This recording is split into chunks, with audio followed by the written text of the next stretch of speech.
The City of Seaside City Council and the successor agency to the redevelopment agency of the City of Seaside.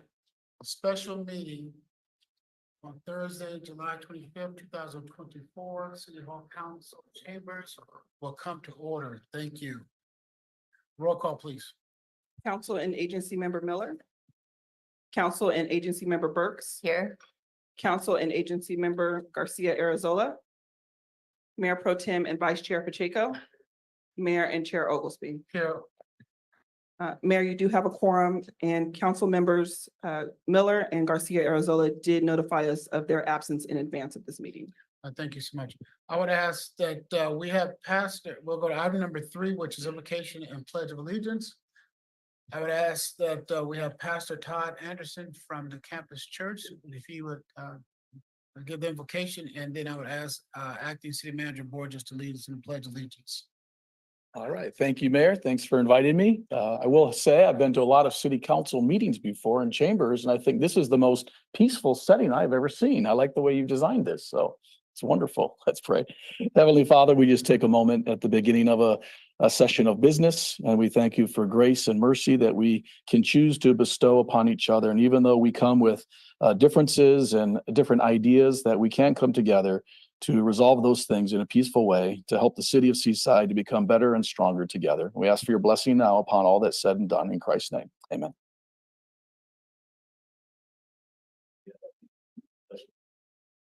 Of the United States of America, and to the republic for which it stands, one nation, under God, indivisible, with liberty and justice for all.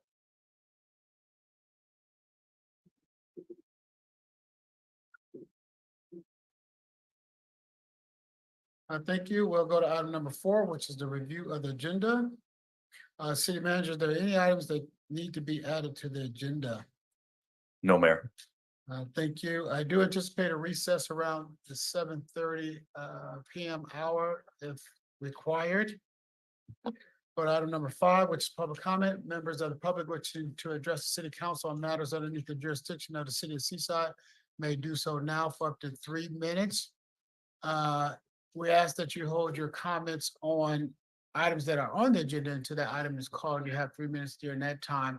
This is also the time to comment on presentation items. It is helpful if you would state your name. Public comment is open.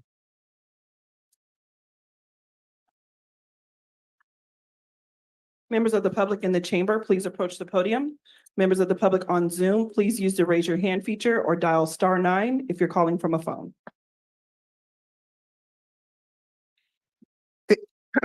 Good afternoon, Mayor Oglesby and council members. My name is Marta Kraftcheck, and I'm here today to express concerns about a $340 million bond measure the Monterey Peninsula Unified School District is placing on the November ballot. In 2010, voters approved MPUSD's $110 million Measure P. In 2018, MPUSD hired architects to evaluate all school sites within the district and to produce a facilities needs assessment. MPUSD used this assessment to implore voters to fix the crumbling infrastructure of our schools. So again, in 2018, voters approved a $213 million Measure I bond. This new proposed bond, however, would be the third bond in just 14 years. MPUSD promised they would prioritize the most urgent needs, stating, "The board finalized a facilities needs assessment to determine priority improvements to our schools and ensure that all funds from Measure I would be spent on the district's most urgent needs." In 2018, Seaside High alone had over $81 million in facility needs, but to date, only about $5 million has been spent on those needs. Instead, millions of dollars were allocated for major construction projects throughout the district that had nothing to do with urgent needs. MPUSD ignored many facilities needs that would benefit all students and staff, such as new doors, windows, restroom upgrades, ADA compliance, replacement of decades-old portables, gym renovation, and an increase in the number of electrical outlets in each classroom, where many still have only 2. Most property owners do not understand that a bond is like a mortgage, and taxpayers are on the hook for paying back both the interest and principal on these bonds. Local property owners are still paying for both Measure P and Measure I. According to MPUSD documents, the payback for Measure I alone is 436 million, and the payback for this new proposed bond would be an additional 694 million, raising the total MPUSD indebtedness for property owners close to $1.2 billion. This proposed bond would be adding hundreds of dollars annually to individuals' properties taxes, impacting homeowners and renters and commercial properties alike. Included in this new bond is 60 million to build teacher housing. MPUSD has received developer-financed housing proposals from Midpen, Ausonio, and Habitat for Humanity. This housing could be built with developer funds instead of burdening taxpayers with the construction costs. I encourage you all to take a look at your own property tax statement and what you currently pay for MPUSD's past bonds. With the addition of this new bond, the tax rate for all MPUSD bonds would be over $100 per $100,000 of assessed value, and all of us would be paying a large increase in property taxes every year for at least the next 30 years in order to pay off this $1.2 billion debt. Please consider the impacts of this bonds on all your constituents. Thank you so much for your time.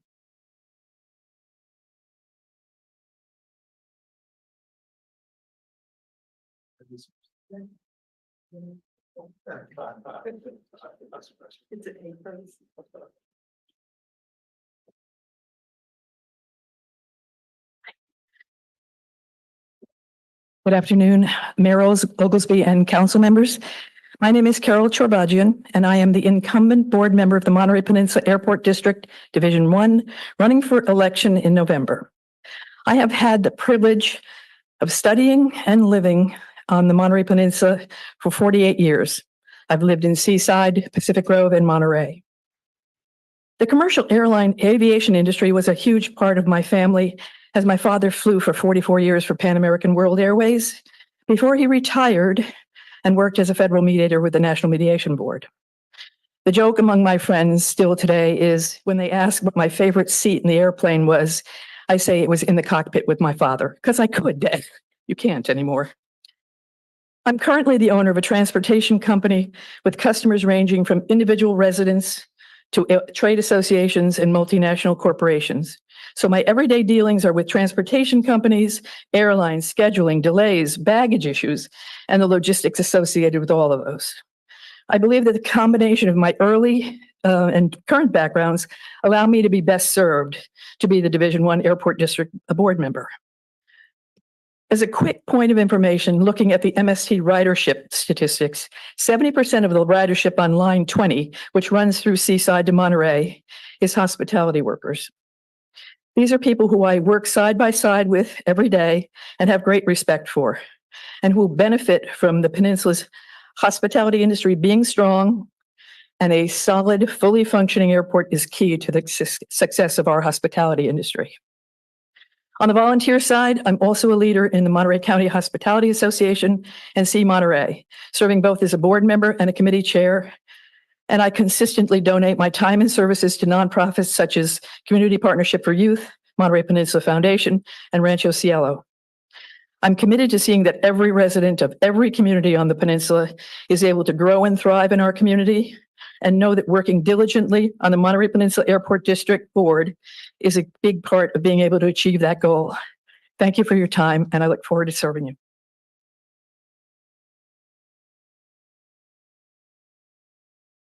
Please.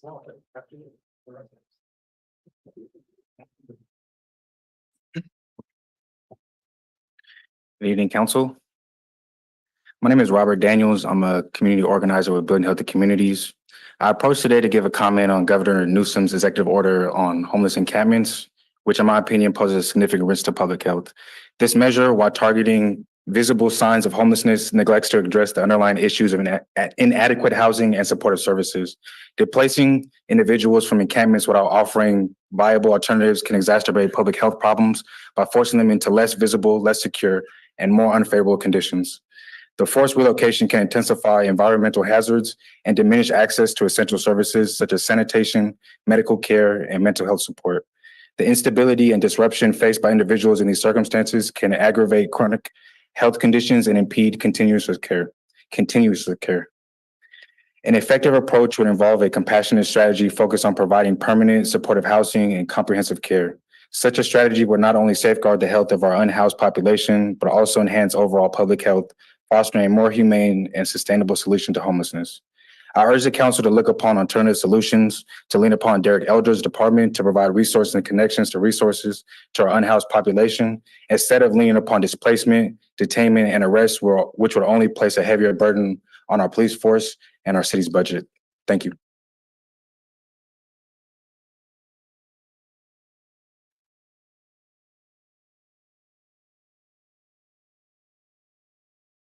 Mayor Oglesby, council. My name is David Cassis. I have been either working or self-employed in Seaside since 1960.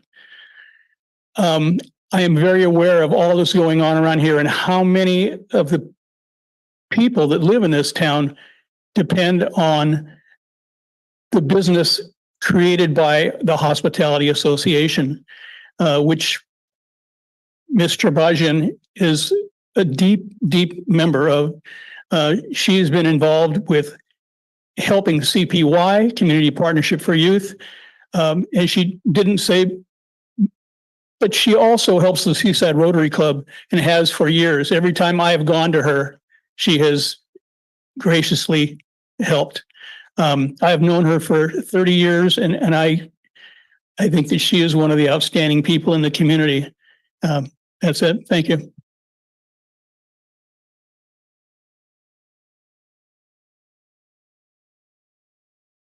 Hi, everyone. Linda Cunningham, member of the Homeless Commission, but here speaking as an individual.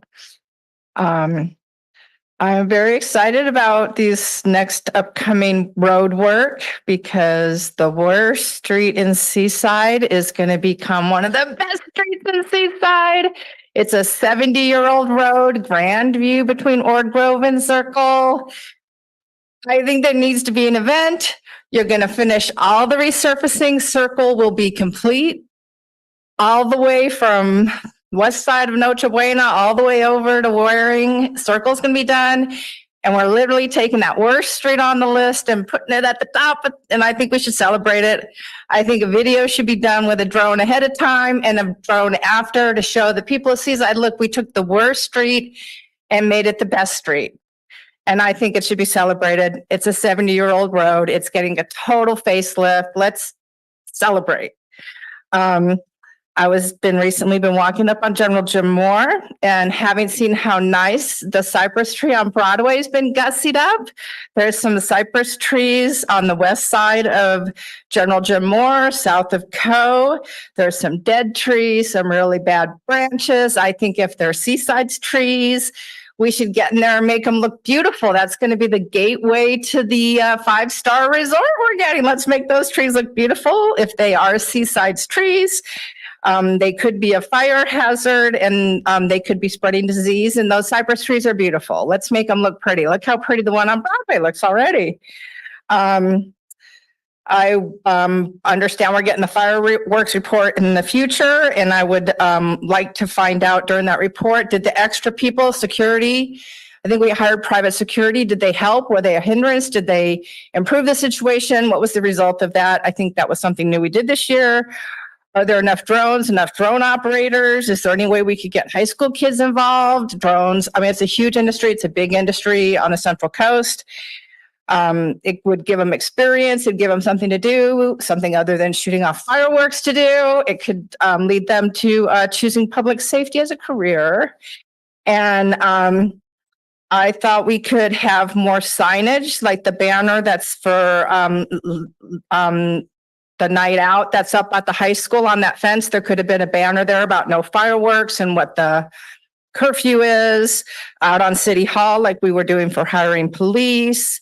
Maybe along the light poles, like we have the holiday signs. Maybe we could try to do safe 4th of July signs. I'm not quite sure. I don't have a clear on that, but somebody smarter than me can figure it out. And is there a way to send text messages to report fireworks? Like I just had to keep calling. Eventually I got on an online website. Hopefully that was actually easy once I figured it out, but is that really the way to do it? Maybe we need an app.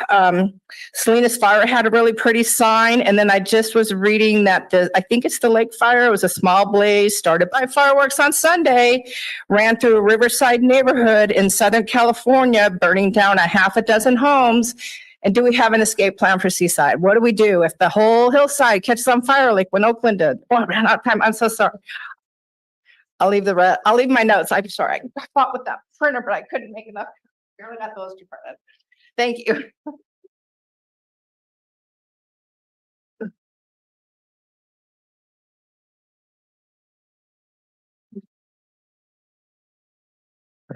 Good evening, Mayor Oglesby, City Council members and city staff. Thank you for the opportunity to speak. My name is Jonathan Amati, and I am here tonight to announce that I am officially running to represent Seaside on the Monterey Peninsula Airport District Board. I've had the opportunity to meet with some of you to discuss this race, and I am grateful to have already earned the endorsements of Mayor Pro Tem Pacheco and Councilmember Garcia Arazola. And I hope to earn the support of the mayor and other members of the city staff and council for this campaign. The airport is a critical part of our infrastructure, and our community needs to have a voice on its board. We deserve to be represented by honest and accountable leaders with experience and passion for public service and community organizing, like you, at all levels of government. I know how to do this job. I partner with hospitals undergoing transformative expansions by coordinating project plans, leading committee meetings, and facilitating successful activations of new hospitals. Formerly, as the senior district representative for a congresswoman, I connected the needs of my community with Washington, D.C. I've served as a nonprofit board's vice president that helped to serve veterans in Los Angeles County, and I have a degree in aeronautical engineering. As construction begins on a new terminal in September of 2025, my experience in opening new facilities, fostering community engagement, and serving as a nonprofit board member will help me to lead the transformation of our new terminal. Additionally, Congressman Panetta helped to bring $22 million in federal tax dollars for this project. I want to prioritize investment in our community by making sure that those tax dollars are going towards people who are hiring from the community to do the work of building our airport. If anyone is interested in learning more, you can go to my website, amadifortheairport.com. That's AHMADI for theairport.com. Thank you for your time, and I hope you have a wonderful evening.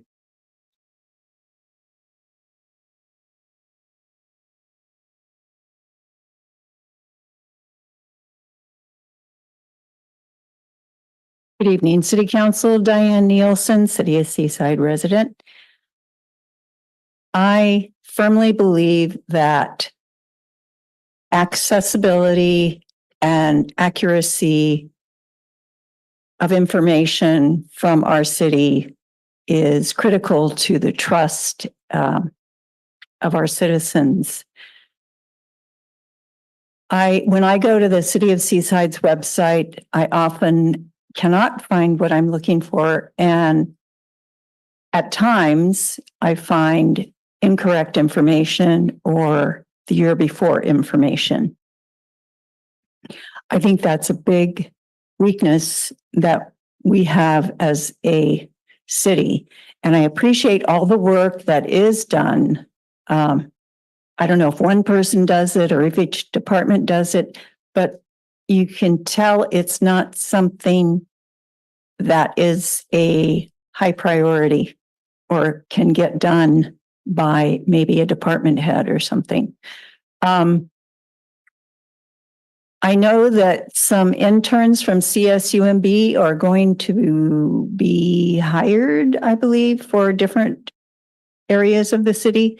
And I think would like to suggest that a what do you call people that build a webmaster be hired and maybe take over the bulk of doing the city's website with the input of the department heads. I think that would do a lot. It would take a lot off the shoulders of the people who can't get to it and would make us residents, speaking for myself anyhow, feel a lot better about getting information out there timely and correctly. And I do have I guess it would be a review of our video of city activities coming up. It's a nice video, but there are spaces of like 20 seconds in the beginning that really doesn't need to be there. And there's something closer to the end. It doesn't need to have this big intro for like 20 or 25 seconds. We can cut down because really after about 2 or 3 minutes, people get tired of listening to it. That's how fast we think things should go. So that was my only input on that, and I thank you for your time.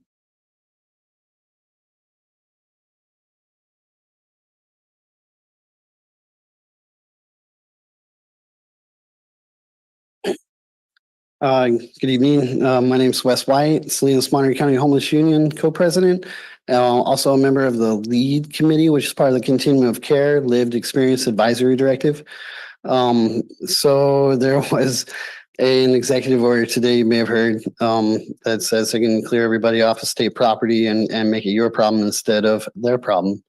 I guess we do have a little bit. I wanted to give you a report about the Coalition of Homeless Service Providers. They basically stated that sweeps are the anti-solution.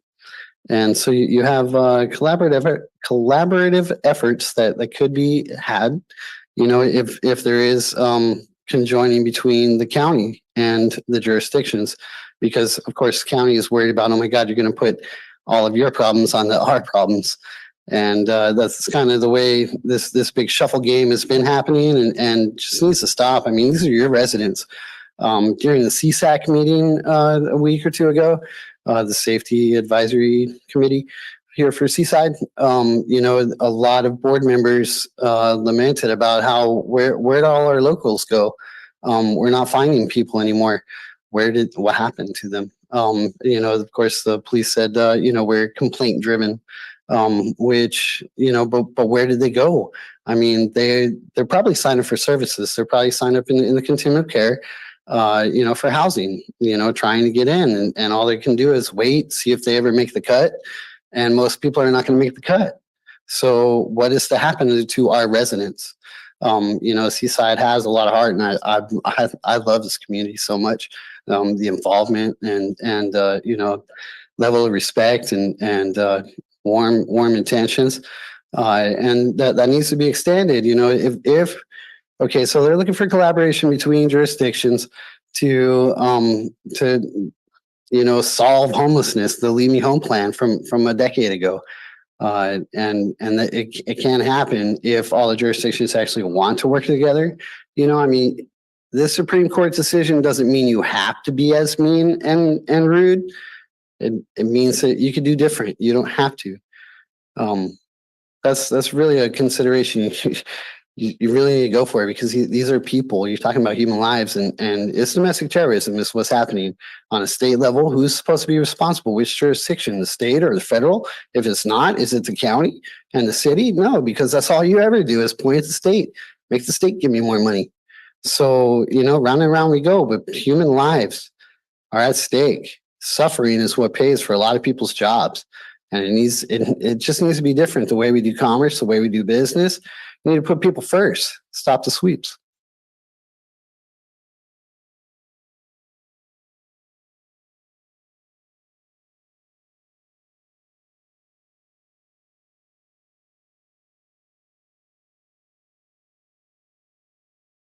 Stephen Marshall, you now have the floor to make your public comment.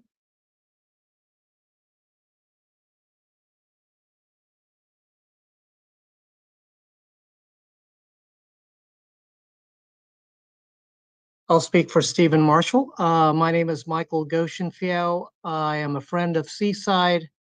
I'm a part of Reggie's Cars and Reggie Jackson's car collection. We put on an event during Car Week. There is a unique opportunity that I want to present to City Council, to the local government of Seaside. I am a friend of the city, and it's a chance to showcase the beauty of Seaside, especially during that time, and enhance the local auto industry that exists there. Mercedes-Benz is shipping to Monterey a very rare car. It's the 1924 Mercedes-Benz Targa Florio race car, and it competed in several races, and it had significant records. They would like to film and showcase a test. We think there's an opportunity on General Jim Moore for this test, and in addition to this, we could get something published or filmed that benefits the city. It would take place over a 10-hour period, but only in 5 or 10-minute intervals. And it's because of the different teams of the press that need to be there to take these photos. And this is press that would go worldwide. Monterey Car Week is world famous, so it's a way to put Seaside on the map. Speaking on behalf of Mia Temple, who's the project manager for Mercedes-Benz, she'd reached out to us. I have a relationship with the city, so I wanted to offer to you for consideration, put it on the docket, and have it considered for an opportunity on the 16th of August. And so hopefully, please consider this as an opportunity. We would try not to hinder traffic and be respectful of safety, et cetera, and low risk and all of that. So that's it in a nutshell. And thank you for letting me speak.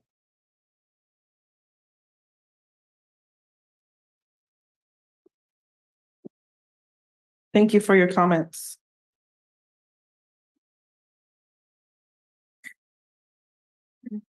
Mayor, at this time, no other members of the public have come forward to make public comment. Thank you. Public comment remains open.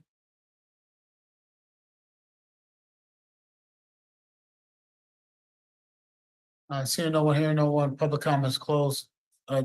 City manager, any questions, issues, or concerns you can speak to at this time? Yes, thank you, Mayor. In relation to the two comments made regarding the executive order that was pushed out today, I just want to remind everyone here in Seaside that Seaside was the first in the state, to my knowledge, to launch a family and community support team. We are very compassionate. We are strict as well. We enforce laws, but we do so with compassion, and we intend to honor the laws in such a manner. We have done no sweeps up to this point, and we're developing a plan on how we're going to respond to this. But again, we have the benefit of a family and community support team that will really take lead on how we help people out. So that is in process. Related to the fireworks, we will give a full after action report on August 15th publicly.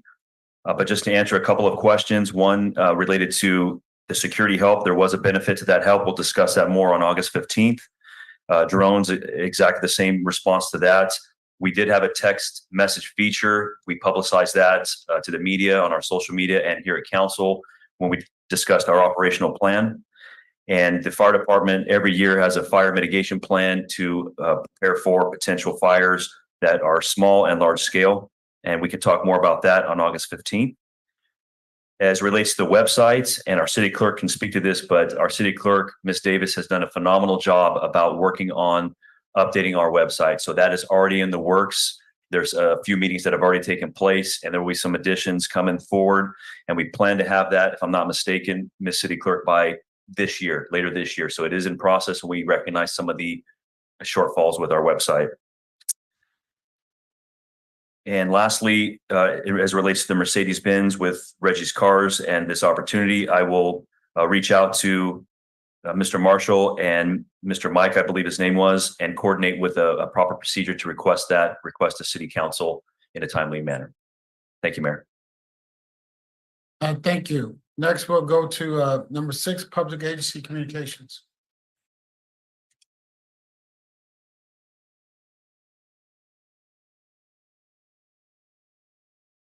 Seeing none, we will go to, oh, I'm sorry. That might be that.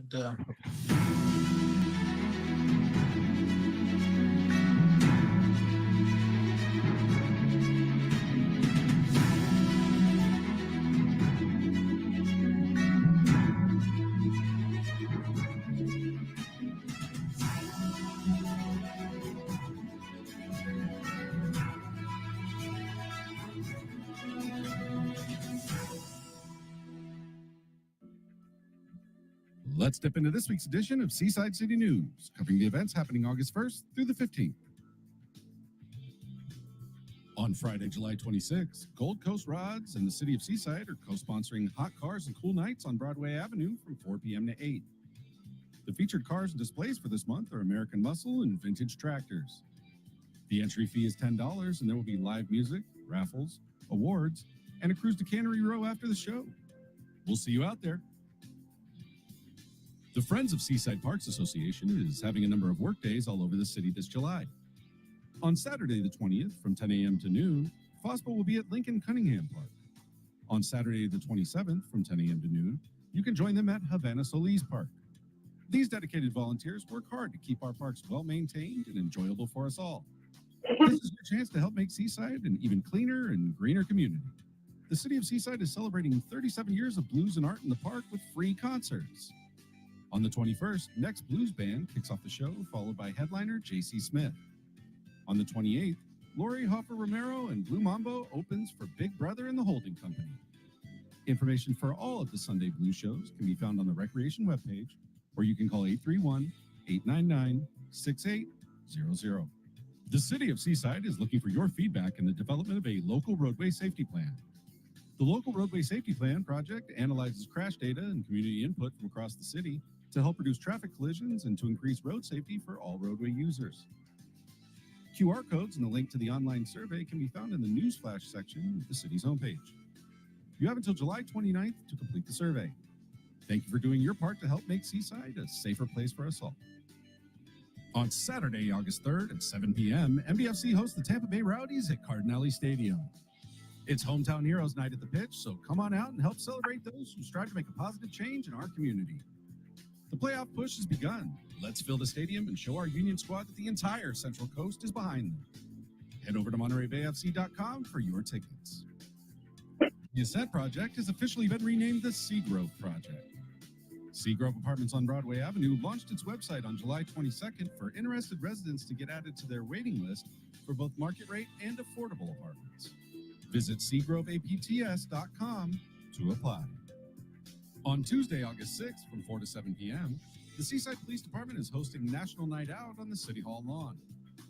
National Night Out is an annual event which encourages neighbors to engage in stronger relationships with each other and local law enforcement partners in an effort to strengthen our communities. Goals of the National Night Out include heightening crime prevention awareness, building support and participation with crime prevention and eradication programs, and sending out a message that our community is in alliance against crime and criminals. We hope to see you out there. The City of Seaside is gearing up for its upcoming election on November 5th. The positions available for election include mayor and 2 city council positions. The candidate filing period is officially open until August 9th.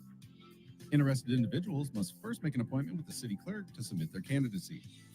This can be done by contacting the city clerk's office at 831-899-6704. Remember, the deadline is approaching, so don't delay. We appreciate you tuning in to Seaside City News, where we work to include, innovate, and inspire. We'll be back with more exciting events to share on August 15th. Until then, be safe, live fully, and enjoy all our city has to offer. Thank you, Seaside.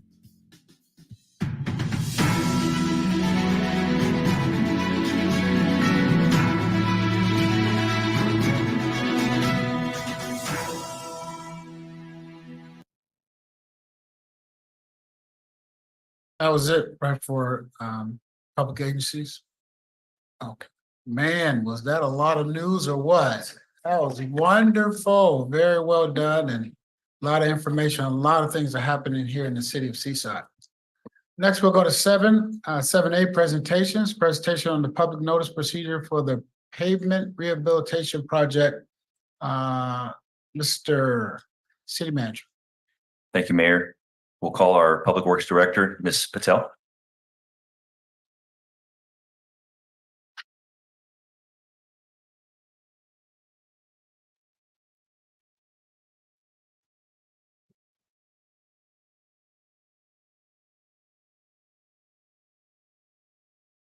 Good evening, City Council, Mayor Oglesby, staff, and the public. I'm Nisha Patel, Public Works Director and the City Engineer.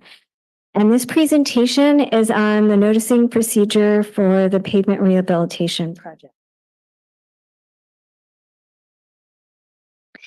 A construction contract for the 2023 pavement rehabilitation project with Coastal Paving and Excavating was approved at the June 6th City Council meeting. The project will have digouts and pavement overlay on 8 streets and construct 43 sidewalk curb ramps. Approximately 558 residents will be directly affected with the construction work from this project. Engineering Division created a standard operating procedure for notices for construction projects last year, and we've been noticing for capital improvement project construction according to that procedure. We will use that same procedure for the 2023 pavement rehabilitation project construction. Construction notices are written in English and Spanish. They're created prior to construction and are used to communicate with the public during the length of the project.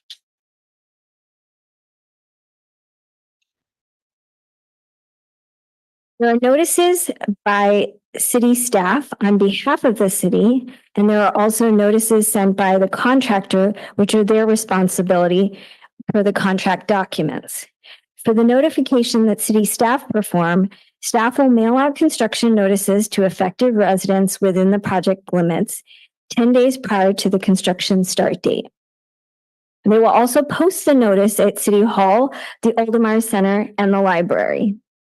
The notice will also be posted on the construction webpage, newsflash, and project outreach page on the city's website. The notice is also posted on Facebook, Instagram, and X, previously Twitter. And the notice will be included in the citywide newsletter and announced at the city council meetings, just like an announcement that we just had.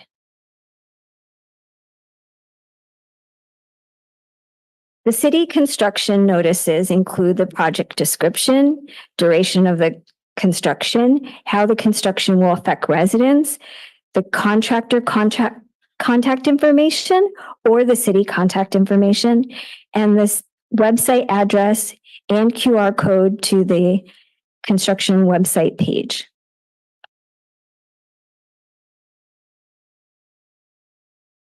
The contractor is required to provide notices in the form of door hangers to affected residents to comply with the contract documents. The notices are placed 4 calendar days in advance of the start of work, and then again 72 hours prior to beginning of work to those that are for anything that affects traffic. Notices will be created in English and Spanish and will include a brief description of the impending work. Date and time traffic will be restricted. Date and time when parking will be restricted along the street scheduled for renovation. And it'll also note a 48-hour window of no landscape irrigation prior to work.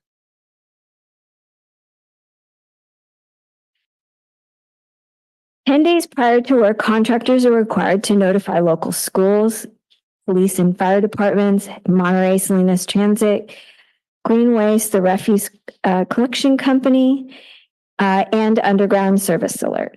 No parking signs shall be posted 72 hours in advance with signs indicating the days and times parking is restricted and the contractor's name and contact phone number."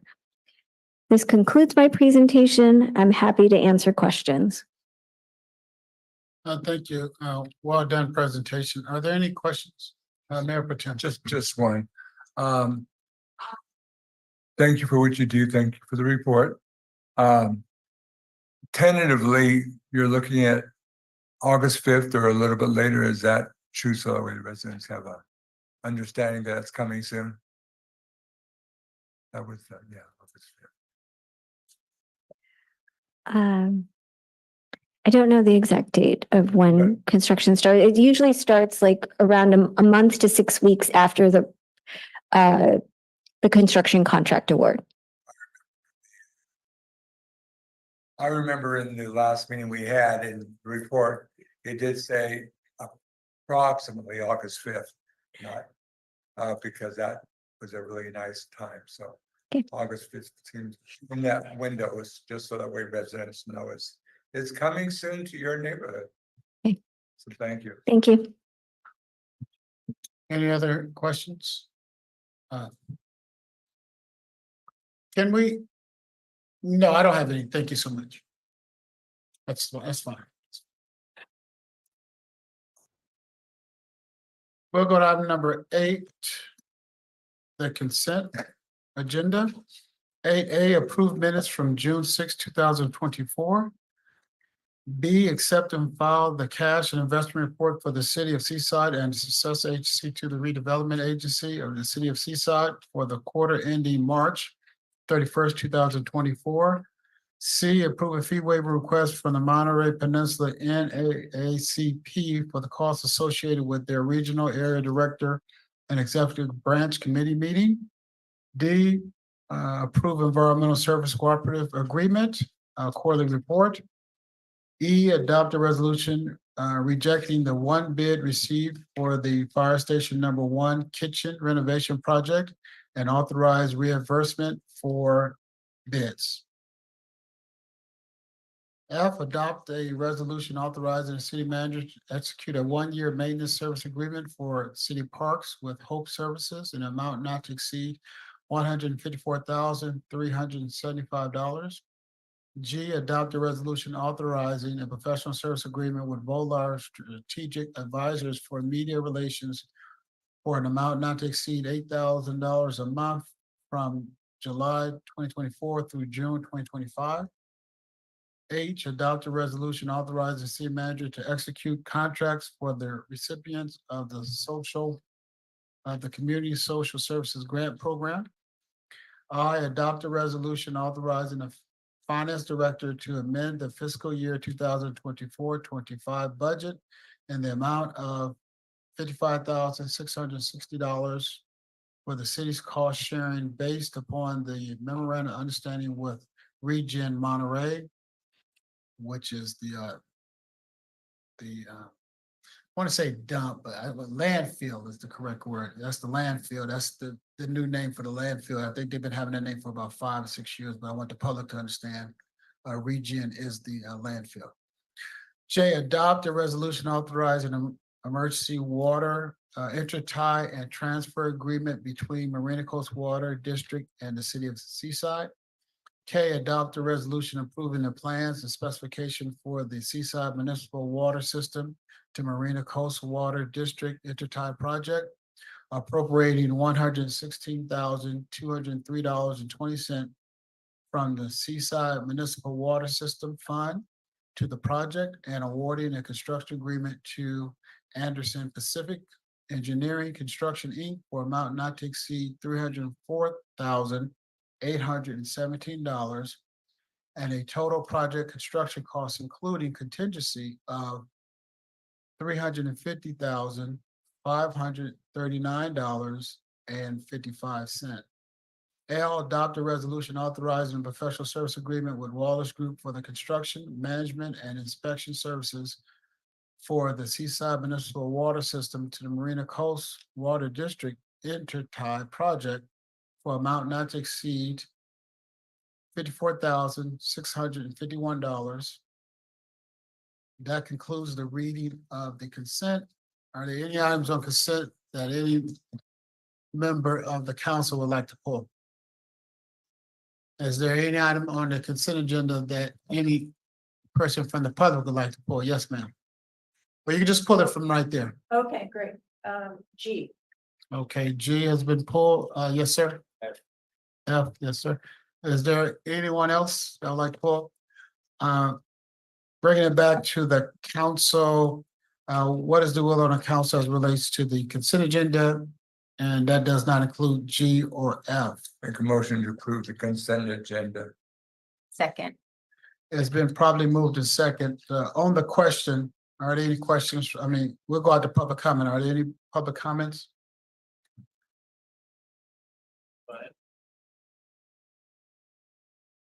Public comment is open on our consent agenda.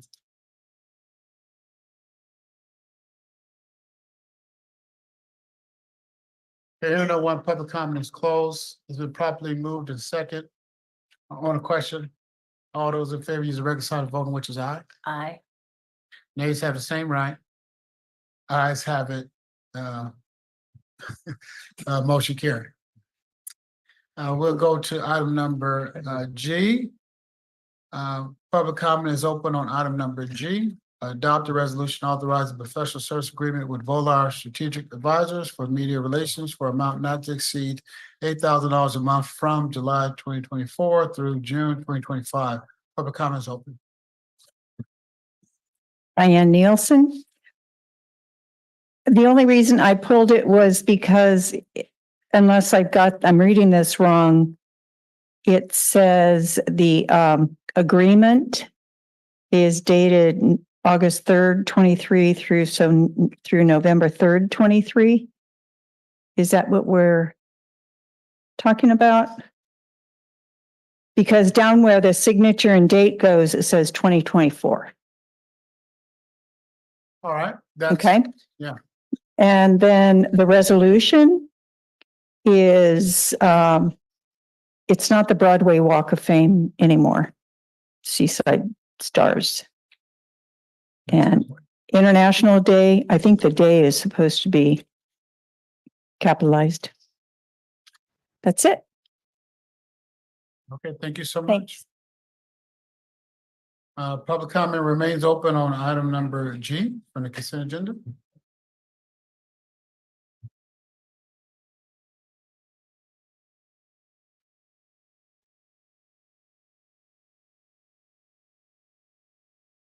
Mayor, no members of the public on Zoom have indicated they wish to make public comment on this item. Thank you. Public comment is closed, bringing it back to the council. City manager, have anybody can answer those questions or concerns? Yes, we'll look to make edits on the comments that brought forward. Those are correct. And then there was one that I did miss. I see the name of the stars. We have to change that name.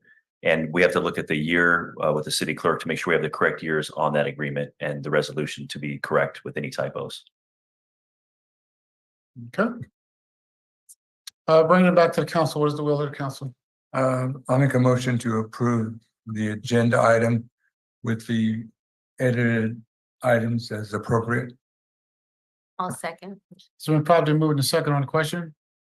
All those in favor use the regular sign of voting, which side? Aye. Nays have the same right. Ayes have it. Motion carried. I don't know why I went to G before F. I must have been going through the alphabet backwards.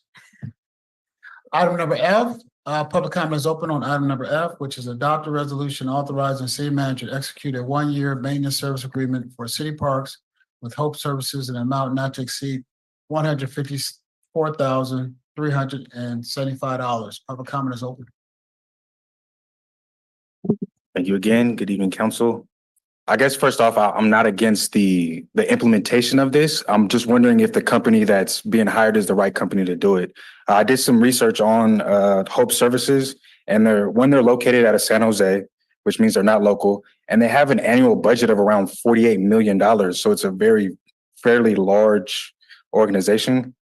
And then like going through the staff report, it says that there will be 5 total workers that are getting paid cumulatively $95 an hour, which if you do like the math, it's $19 an hour, like disregarding that the supervisor gets higher pay. So I understand that they are an organization that hires those with disabilities, but realizing that they're paying a minimum wage. So I asked this, that given the amount, right, it's like literally across the board. If you assume that there's 250 work days, it's literally 95 times that. So I'm wondering, like, what benefit does the company have in itself? And is there a possibility that this program can be like localized inside of Seaside? I mean, studying the economy, the biggest concept that they push forward is a city is only as healthy as how long they keep a dollar within their community. And this is like literally just stretching right out of it. So yeah, like, what are the implications? Like we're reducing park staff, we're reducing maintenance staff. Is there a way that we can somehow like in-house it, maybe subcontract it to like maybe some local landscape companies, some other like residents that are doing like creating their own businesses and doing things such like landscaping? But yeah, I'm just wondering if there's a way we could localize it instead of outsourcing these kind of things, such as like picking up trash and stuff like that. Thank you.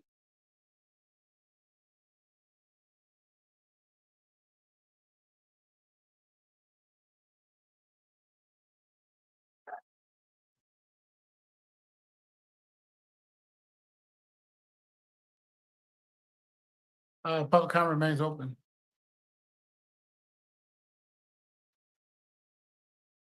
Mayor, no members of the public on Zoom have come forward to make public comment on this item. Okay, thank you so much. Bringing it back to the council. City manager, got any comments? I have a few. Can answer some of those. If you want to take a stab, I can take a stab. Okay, yeah, that'd be, yeah. I'll just add to it. Yeah, go ahead, city manager. Thank you, Mayor. I would like to call our Public Works Director to see if she can respond to whether or not this is the right company, the Hope Services. And if there is an opportunity to localize, if that question can be answered, and then if you can, thank you.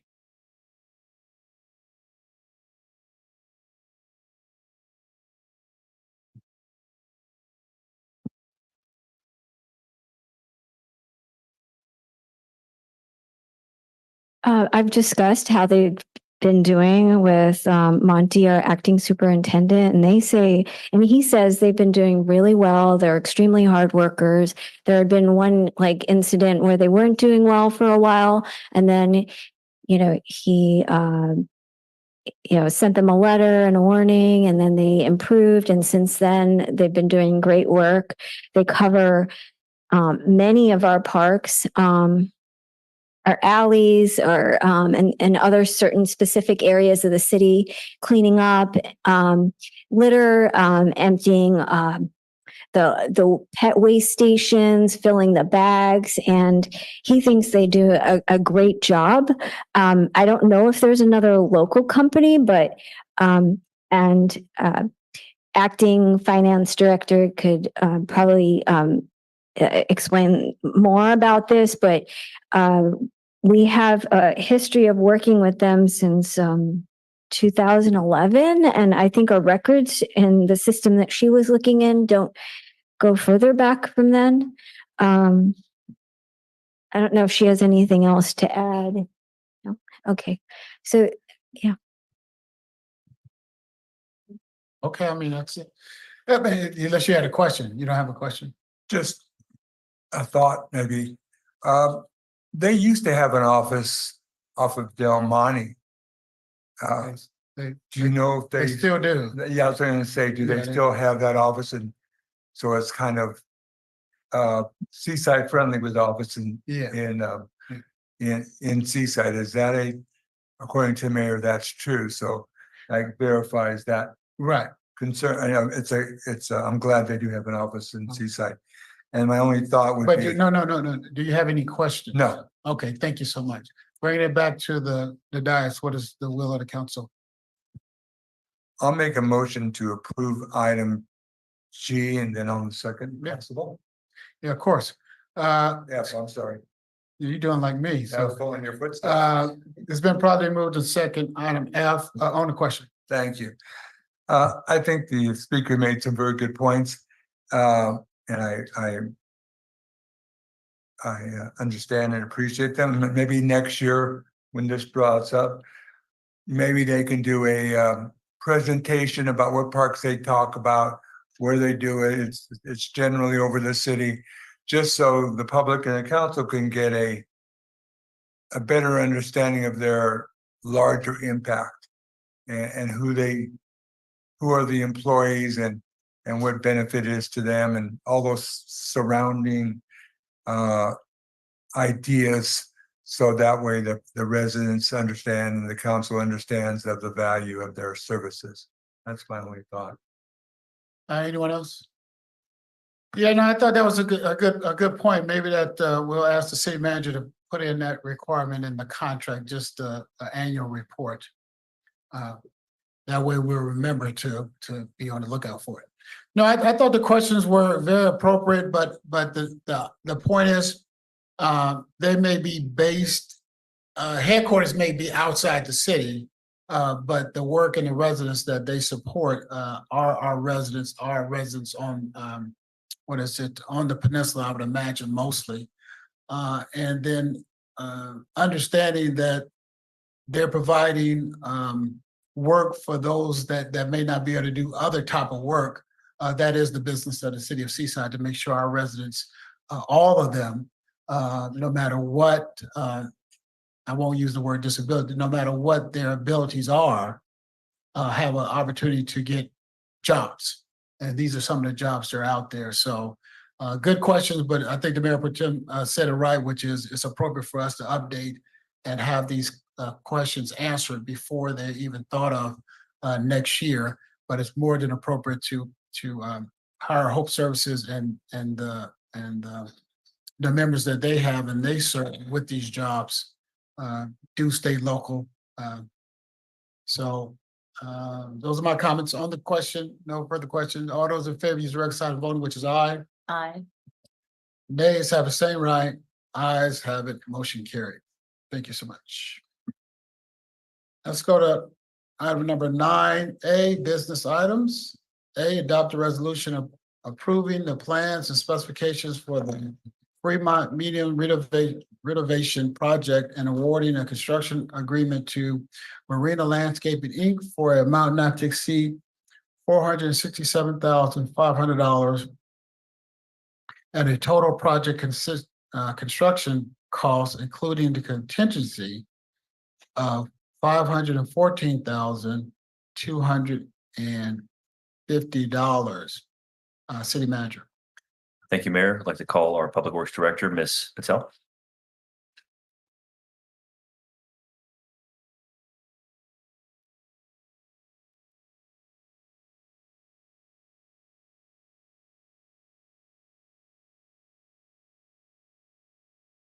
Good evening, City Council, Mayor Oglesby, staff, and the public. I'm Nisha Patel, Public Works Director and the City Engineer. And this presentation is to obtain approval of the plans and specifications and construction contract with Marina Landscape, Inc. for the Fremont Medians renovation project.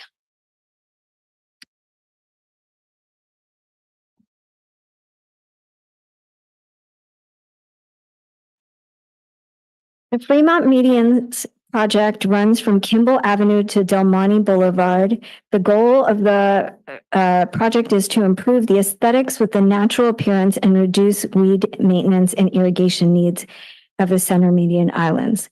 This is done through installing weed barrier fabric and plants that require less water. Also, the irrigation was designed to use less water as well. Existing mature vegetation will be protected in place, and the surface improvements allow for water infiltration other than the cobble paving. The project will retain the existing grouted cobble, trees, and shrubs, and will replace the balance of the surfacing with small crushed gravel and wood mulch. This is separated by metal edging to create planting areas for strategically placed drought-tolerant plants. New cobble paving is shown in brown, and there'll be approximately 4,900 square feet of the new cobble paving. And the small crushed gravel is shown in yellow. The sparse planting and large crushed gravel is shown in green. The existing palm trees are shown with a blue flower shape with a green circle around them, and the other trees are shown with a blue shape with a green circle around them. This project was released for bids on May 9th, and on June 12th, 2 bids were received. There were 2 addendums issued for the project. Addendum number 1 was issued on May 20th, 2024, and addendum 2 was issued on June 7th, 2024. Revisions and clarifications declared in addendums are essential elements to the contract documents. Bidders must acknowledge receiving addendums by signing and returning them with sealed bids. Failure to acknowledge receipt of addendums will result in a non-responsive bid. Construction Pros ML bid proposal was deemed non-responsive for not acknowledging addendum 2 and not submitting the bid on the revised proposal form. Staff reviewed and evaluated the submitted bids, and it was determined that Marina Landscape, Inc. was the lowest responsible bidder with a total bid amount of $467,500. And they have the qualifications and experience level satisfactory to perform all work within the project scope.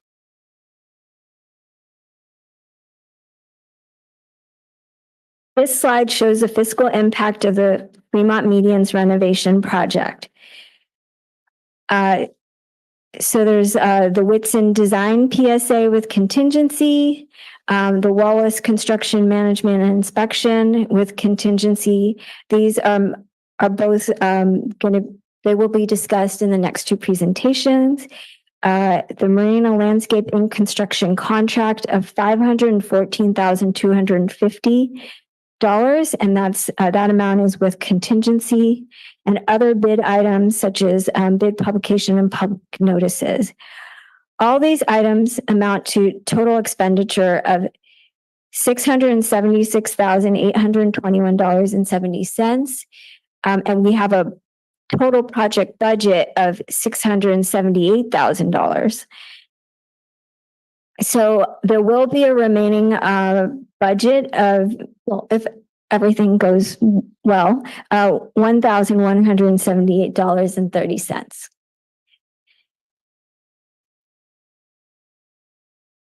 So staff's recommendation is to adopt a resolution approving the plans and specifications for the Fremont Medians renovation project, awarding a construction contract to Marina Landscape for an amount not to exceed $467,500, establishing a 10% contingency for a total project construction amount not to exceed $514,250, and authorizing the city manager to execute the construction contract and approve any amendments, extensions, and change orders until completion of the project in accordance with the plans and specifications up to the total project construction amount.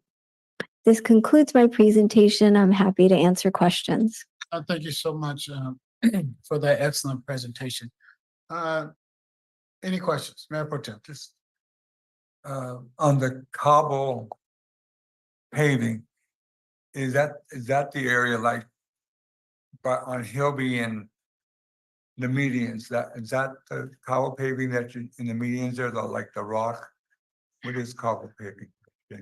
There is some cobble paving on some of these more narrow parts of the medians already. So they're adding some more there because you can't really hold in some gravel. But we wanted to stay under a certain amount because of if you put over a certain amount, then you'll be over the threshold for some stormwater requirements. So do you know, and you may not, it's fine. The cobble is the area by Kentucky Fried Chicken, right at that stoplight. You make a left to the Oldemeyer Center. Those rocks that are laid in the medians, are those cobble pavings, or what are cobble pavings?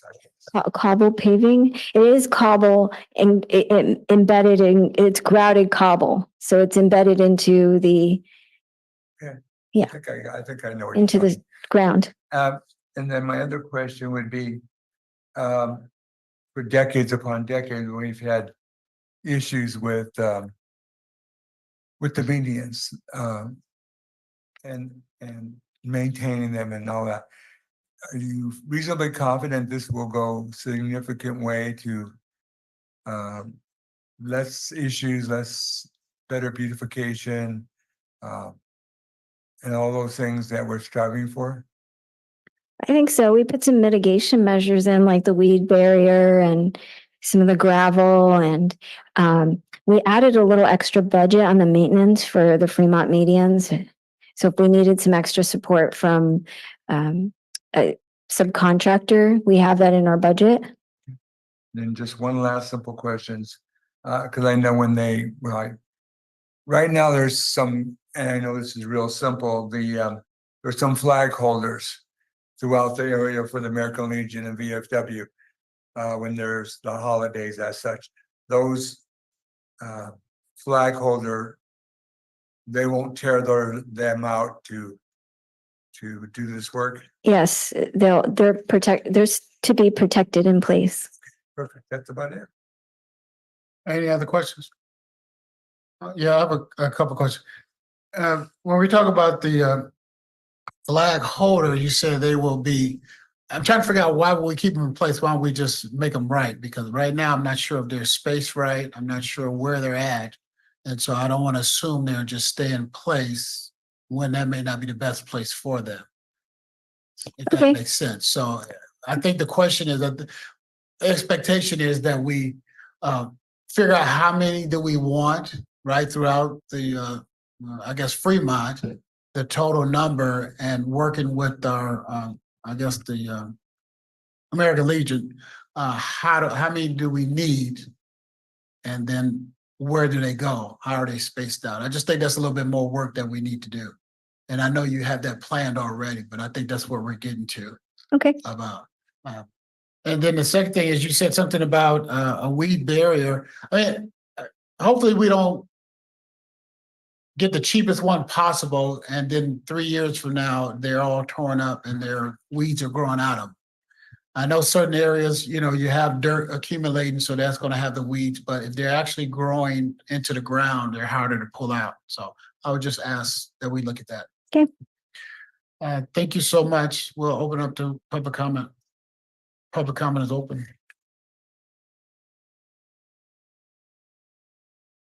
Members of the public in the chamber, please approach the podium. Members of the public on Zoom, please use the raise your hand feature or dial *9 if you're calling from a phone.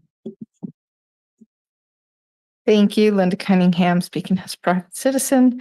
I was grateful to hear the flag holders will remain, and whether we need to get that like a consistency or a number, I hadn't really thought about that. Well, I've been using preen to reduce the weeds in my yard. It's a pre-emergent. If you lay it down really thick, and when it rains, it just stops the seeds from sprouting. It just helps reduce the weeds. My dad really liked a maize that lasts longer, but it's really, I can't seem to get a maize. But Costco sells a huge bucket of preen for like $35 for your home or medians. One of the things I noticed about the islands is at Ord Grove and Fremont, there used to be like a metal sign that said, "Hey, go around the island." And those have been knocked over. The ones on General Moore are tipped over. The signs are gone. They look tacky. I don't know if I actually literally watched somebody drive over the island coming out of Costco and turning where the American Legion is and Panda. They just literally drove right over the island. They had no idea, they couldn't see it. It was at night. They drove right over it, cobblestones. And I don't know if we can put reflective paint on there. I did notice over in Monterey on their islands, they have this, they've added like a little rubber reflective. It's black and gold. It's like attached to the top of the islands. When your lights hit it, it's very reflective. Reminds me of the little suits that the stop signs are wearing now on their poles. And that might be another option. I don't know if the pole and the cement, telling people to drive around, maybe that's not effective. The striping on the road to kind of guide people, because some of those intersections are really big, like the crazy one at Fremont and the highway. The high school is, at least they put the stripes back. Anyways, those would be things I'd like to see with the islands. Thank you. They weeded. It looks really good there on Fremont.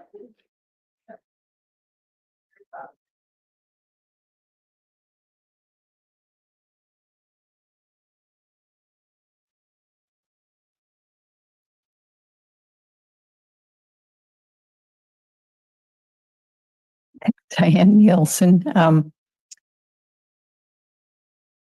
I just want to voice my opinion that cobblestones are very cold and dangerous because people cross in medians, and it's a tripping hazard and a balance hazard, and it doesn't really look very pretty.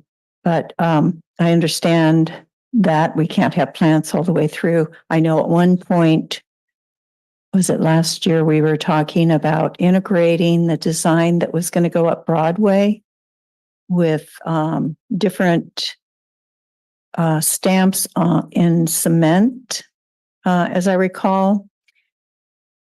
that we were going to try to do that on Fremont Street too, to sort of integrate that design theme. And I'm just wondering what happened to that. And weed cloth will come up eventually, and it's hard to pull up, as the mayor said, and I wish there was something else we could do that was less created less light looking areas. I think giant granite rocks, boulders are prettier than cobblestone. And that's my input. Thank you.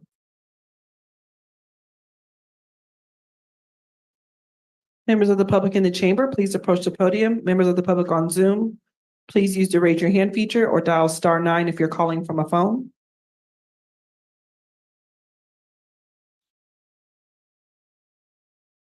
Mayor, no members of the public have come forward to make public comment on this item. Thank you so much. Public comments closed. Bringing it back to the council. What is the will of the council? I'll make a motion to approve 9A. And then on the second. Okay. Second. I second. Thank you. It's been probably moved and second on the question. Yeah, just if I get a little indulgence, I know Ms. Patel has been for the city for 5 years, and I just want to thank her for her service. She is okay. Anyway, you know how I feel. I think you've done a great job, and I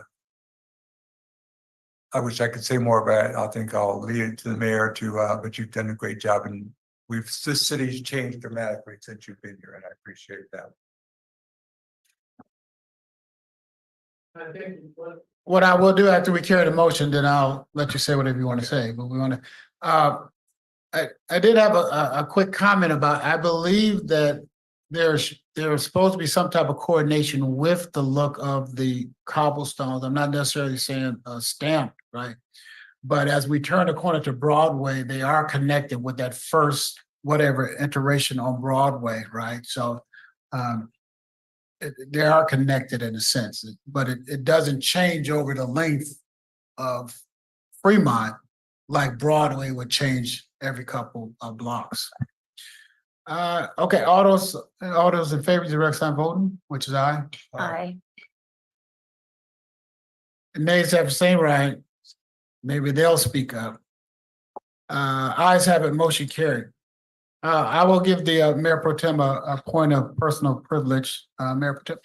Yeah, just very briefly, you've been here for 6 years. In the past 10 years, the city has not improved more streets, more parks, more medians now than in the history of 60 years. We started fixing streets and focusing on parks in the last 5 to 10 years, and you were instrumental. We could not have done it without you. And I think you've definitely left a footprint in the city that will never be changed. Catino Park, Lincoln, Cunningham, the streets throughout Seaside, the additional 8 streets today, that work, that leadership to make those changes and to make that move forward is very much appreciated. Like I said earlier, for 40 or 50 years, for a lot of time, we did not do that work. And this council and previous councils made that a focus.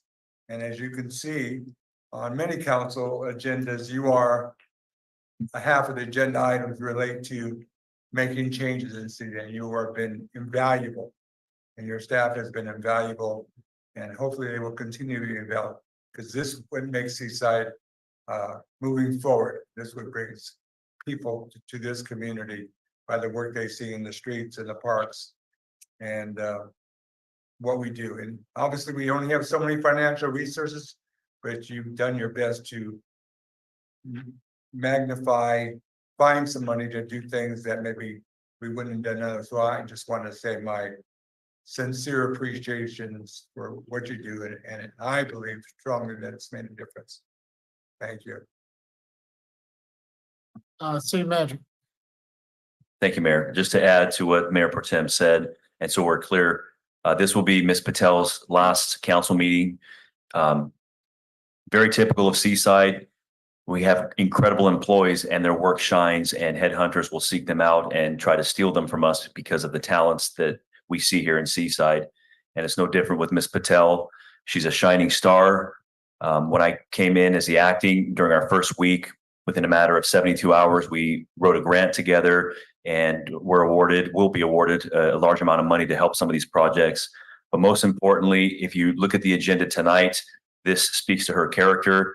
There's a lot of items on this agenda that fall from her department, and she made sure before she left these items were pushed forward so they could be in front of council and the community, and that speaks to her character. We will miss you. You're an incredible employee in person, and we wish you nothing but the best in your future endeavors. Thank you.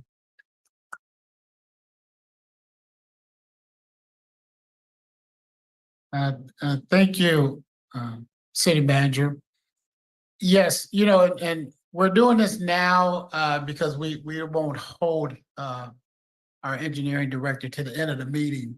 And so that way she can do more work. I'm sure she's gonna go to the office and finish up some stuff, but this is our last meeting tonight, right? So we didn't want to hold her up too much, but we did want to make sure that you got some of your flowers today, and I'm sure at your next, you know, work spot, they'll give you some more flowers. But I like what the city manager said about, you know, headhunters and people and opportunities. And so, no, we don't want anyone to leave, but when they have brighter opportunities that they feel for themselves, then we're proud to say they did work here, and we're sorry to see them leaving, which we are sorry to see you leave. But my thing is, the most important thing is that you do what's right for you and your family. And if that's somewhere else, then that's somewhere else, and it's, you know, our loss. But like the Mayor Pro Tem said, you know, over the last handful of years that you've been here, we have made more significant progress, not only in our roads and our sidewalks and things like that, but actually in infrastructure and projects. Because like I tell people sometimes, when we add all of these things to the agenda, a lot of it comes through the engineering shop and public works and the things that you have overseen since you've been here. And we haven't missed a beat. Does that mean everything was perfect? No, but you have made sure that we kept moving and you have moved Seaside forward. So you should be proud of that. And we look forward to seeing your name in brighter lights in the cities that you work in from here. But, you know, on the behalf of the citizens, I would just say we thank you so much for bringing your talent here and showing the rest of us what engineering is like. I know many times that you come in early and you leave late just to make sure we get stuff done. So we're very appreciative of that. And we wish you all the luck and well wishes that we can extend at this time. So thank you so much. All right. We'll go to the next item. Business item number B. Sounds like you're coming back up here. Why do we do all that before the end of it? So I'm just kidding. 9B, adopt a resolution approving the professional service agreement with Wallace Group for construction management and inspection services for the Fremont Medium Renovation Project for amount not to exceed $93,587. And come on, City Manager. Thank you, Director Patel.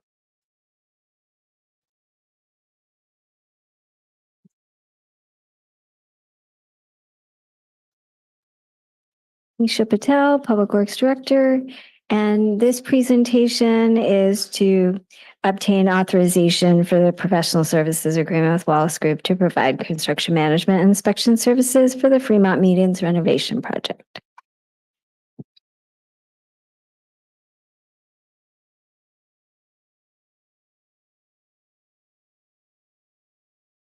So the construction agreement award was just approved by the City Council with the last item, and the city is ready to start construction of the project within the next month. This is a priority project of the city, and the staff asked Wallace Group to provide a proposal for construction management and inspection services. They provided this proposal and staff reviewed it and found the scope and fee reasonable.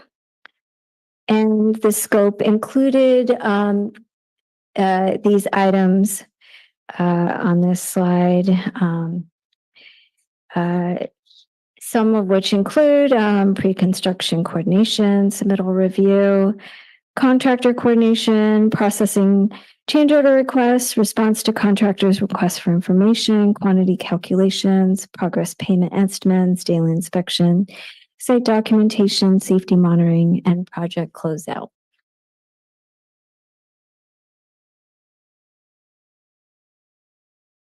And this slide shows the general breakdown of the Wallace Group Construction Management and Inspection PSA services. The total for the services amounts to $93,587, and with a 10% contingency for written amendments, the total agreement would be for a not to exceed amount of $103,945.70. I know this one's hard to read. Probably can see it better on in the staff report. But I'm bringing this up because this slide not only shows the breakdown of services with the cost, but it also shows that a lot of the cost is from inspection. So it's not just construction management. Most of the cost is from inspection, which is because they'll spend 249 hours, and it would be for approximately 3 hours per day, which amounts to $44,820. To perform the construction management and inspection in-house for this project, we would need a construction manager and an inspector on staff, both of which we do not have on staff at this time. Similar to engineers, these technical positions are very difficult to fill. And we're ready to start the construction within the next month. So we need the construction management inspection from Wallace, and we need this contract in place now.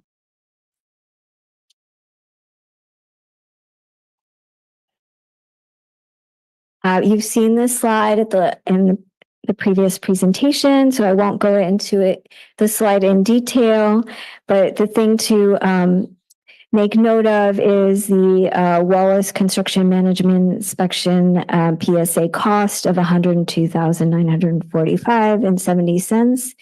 That is a cost with the contingency, and you can see that even with this PSA, we'll still have some budget remaining.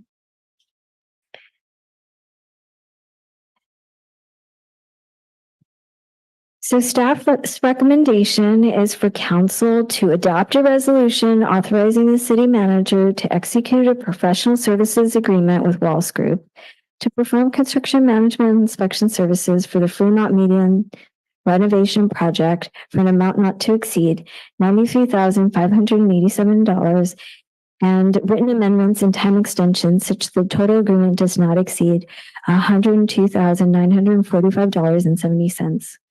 This concludes my presentation, and I'm happy to answer questions. Thank you for the excellent presentation. Questions from council?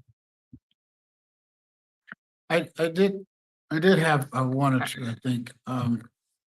You said we don't have these two staff members at this time. It's not because we don't have, I mean, we wouldn't just hire people just to be doing this job, would we? We wouldn't. Okay, that's yeah. so we would. And then this is cheaper than hiring two people to just do these jobs. Correct. Okay, thank you. Yeah, I just wanted to make a point of why we're going forward with it out of the city. No, I thought you made a good point. But it was still, people may think that somehow we should hire these two people just to do this job. And that's not a good way of doing this. It's better to hire the consultants. Correct. Okay, thank you so much. Public comment is open.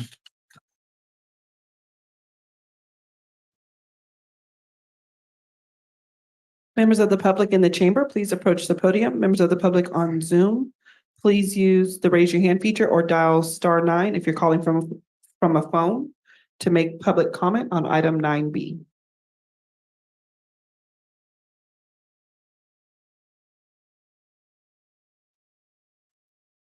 Mayor, no members of the public have come forward to make public comment on this item. Thank you. Public comment remains open. Seeing no one, public comment closed, bringing it back to the council. What is the will of the council? Make a motion to approve 9B. Second. Thank you. It's been probably moved to second on the question. All those in favor use the regular sign voting, which is aye. Aye. Nays have the same right. Hear none, ayes have it, motion carries.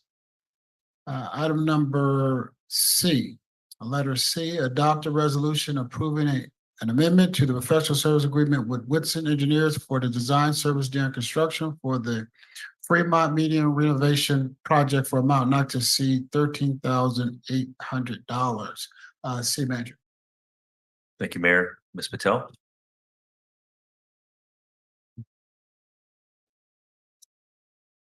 Nisha Patel, Public Works Director. This presentation is to obtain authorization for an amendment to the professional services agreement with Whitson Engineers to perform design services during construction for the Fremont Medians renovation project.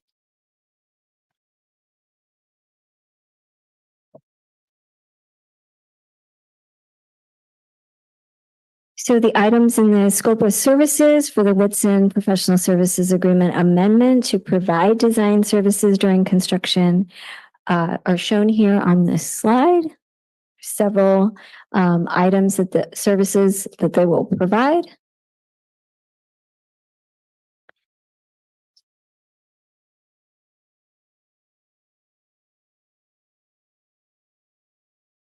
And this slide shows Whitson's PSA was approved in January 2023 for $24,600. Amendment number 1 was approved for time extension with no additional budget increase. Amendment number 2 was approved in October 2023 for an additional conceptual designs at the request of council. Amendment number 3 was approved in May 2024 for bid support. And amendment number 4 is being considered this evening for design services during construction for an amount of $13,800 for total design services amount of $49,660. 10% contingency is also being requested for written amendments authorized by the city manager, such that the total of the professional services agreement does not exceed $54,626.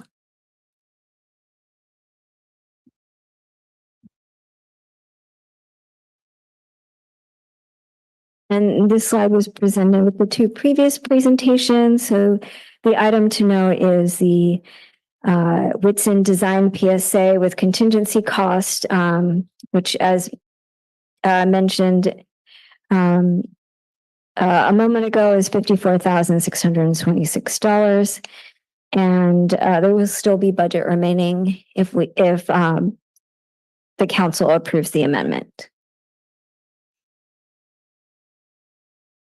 So staff recommends that the city council adopt a resolution authorizing the city manager to execute a professional services agreement with Whitson Engineers to provide design services during construction for the Fremont Medians renovation project, amount not to exceed $13,800, and written amendments such as the total agreement does not exceed $54,626.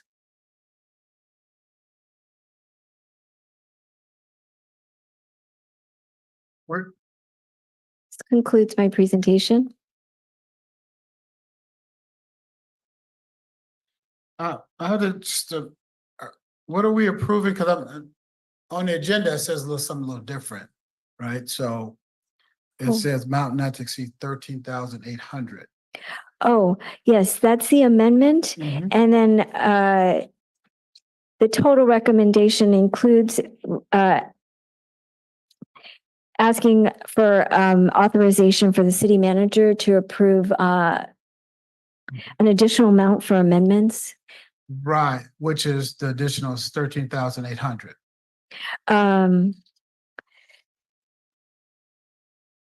And then the total not- design Not the total- services, Not the total, because what I'm saying is that's not on the agenda. that's not on the, So, no, it's not on the agenda. It's in your notes. It's not on my agenda. Is it on anybody else's agenda? It's in the notes, and I know that's what it totals. I But see. our request should just be for the 13,800. Okay. And what it comes to, and I'm sure it comes to 54, Yeah. 626, but I don't want to be misleading to the public Well- about that number. So the real thing is approve the 13,800, and that takes care of what you want us to take care of, right? Actually, we're asking for 10% contingency of 4,966 as well. Okay, we'll ask our other questions, and we'll ask the city attorney if these additions are substantial and do they meet the requirements for hosting. So we'll come back to that. Any other questions? Just, yeah, but And just maybe Excuse me, for sorry. the city attorney, kind of, if there's smaller amounts of $4,000 or $5,000. no, I want her to think about it first, so there's Okay. don't just, Okay. that's what. Then she's no, I working- think it's fine. I think I get it. Okay, we'll giving her time to look to see if that makes sense. If it doesn't make sense, they don't need for us to talk about it. So there's no other, we'll open it up to the public comments open.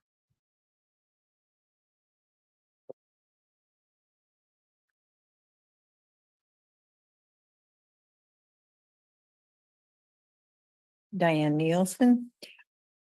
I just want to know what design activity would be going on during construction. So you're giving them design services during construction. I thought it was designed already. So what I don't understand is what that means. That I would like to know. Thank you.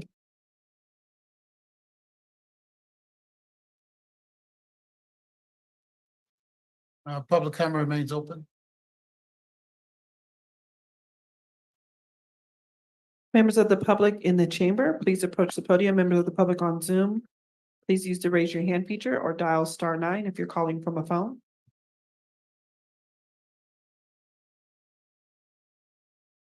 Mayor, no members of the public have come forward to make public comment on this item. Okay, thank you. Public comments closed. Can you put back up the breakdown of the cost? I think it's one before then. Right.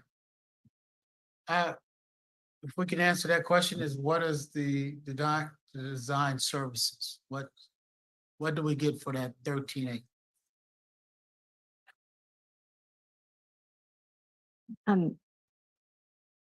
Just so this slide shows what we get for the 13,800. The things like they'll review RFIs, they'll review material submittals, they'll review any other design questions that come up from the contractor. They'll go out into the field and do some inspection. It's just supporting the city and supporting the contractor and questions regarding their design. Because they're the one designing it, so they're probably Exactly. answer any questions or any problems that may come up.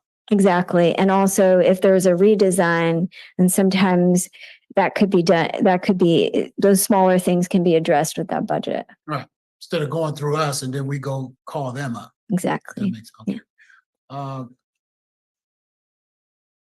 But I think it was a good question. So that's just called, what is it? Could you bring that back up again? What is it called? It's just within the design. Oh, you want Clerk, to, you know what you, yeah, just right. No, the one with the, this one? yeah, with design services, that's what that's called. Design services Yeah. during construction. Mhm. Yeah, not designing it, but No, design yeah, services. Okay. Correct. Just all right, I think, are we ready for some Okay, city attorney. Yes, thank you. And through the mayor, council and public. The question, as I understand it, is, has the item been agendized appropriately to allow the city council to approve the 10% contingency to be added on to this contract? And 10% is a commonly understood contingency amount. The item is clear enough that any member of the public interested in this medians project would know to come to the city council to look at this project. And in the staff report, it is very clear that there is a contingency amount of 10% requested. It's $4,966. And also in the resolution that's been attached and made public, it also references the contingency amount. So I would say that that's a minor deviation in the overall agendizing of this item, and the council is free to approve the contingency as requested. Mayor Pro Tem, did you get your question answered? Yeah, perfect, yeah. Okay, I'll make What a is the motion. will? Can I make a motion? yes, sir. Make a motion to approve, item C. Second. It's been properly moved in second that we approve item number C, as relates to, as worded in the staff report, As worded in the resolution. as worded in the resolution. Okay? All those in favor use the record sign voting, which is aye. Aye. Nays have the same right. Hearing none, ayes have a motion carried. Item number D, adopt a resolution approving an amendment to the professional service agreement with Whitson Engineers for the partial Phase 2 design for the Catino Park Improvement Part 2 plan for amount not to exceed $9,850. City Manager. Thank you, Mayor. Director Patel.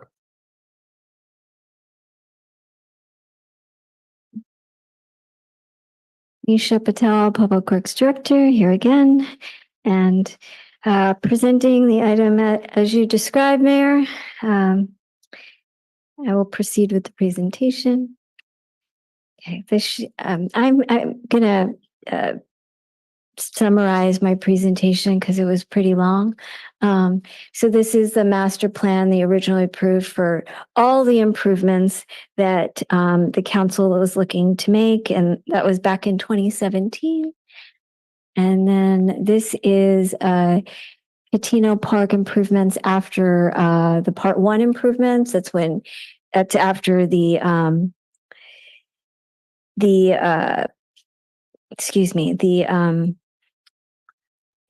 field was constructed, and also the skate park, and the bleachers on the home side, and some other minor improvements. So.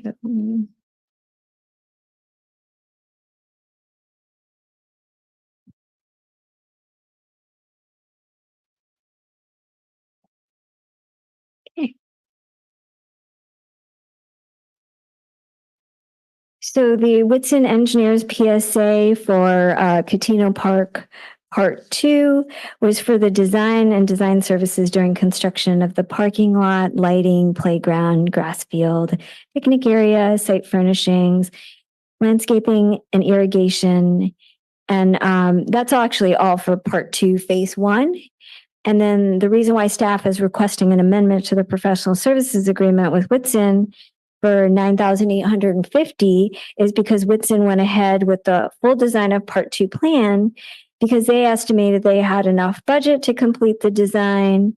We were also applying for grant funds for the full Part 2 scope.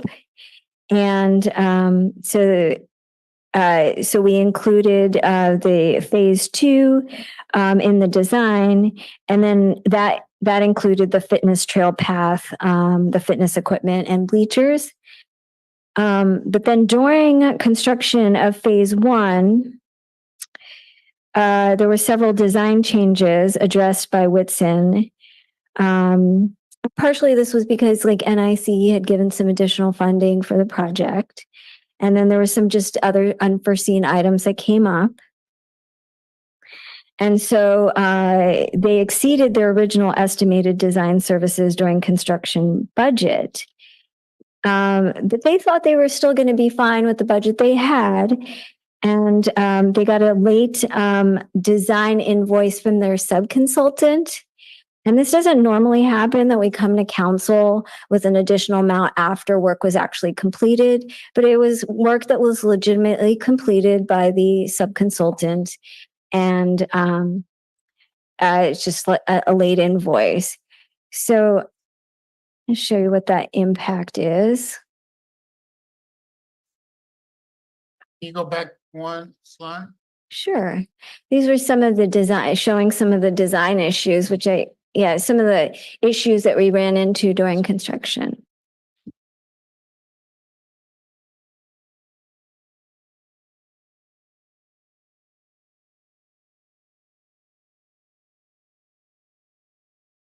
So in this slide, you can see that we're asking for an amendment to Whitson's professional services agreement of $9,850 because they've gone over their PSA authorized amount.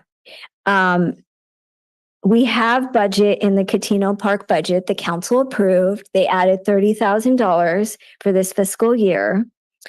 And they actually have some contingency left, but they just didn't have enough to cover that full amount for that invoice from BFS, the landscape architect. So they're only needing $7,100 added to their contract over the amount of contingency that they already had in the project. And so what would be remaining in the project budget would be $22,900 if council approved the amendment to Whitson's contract.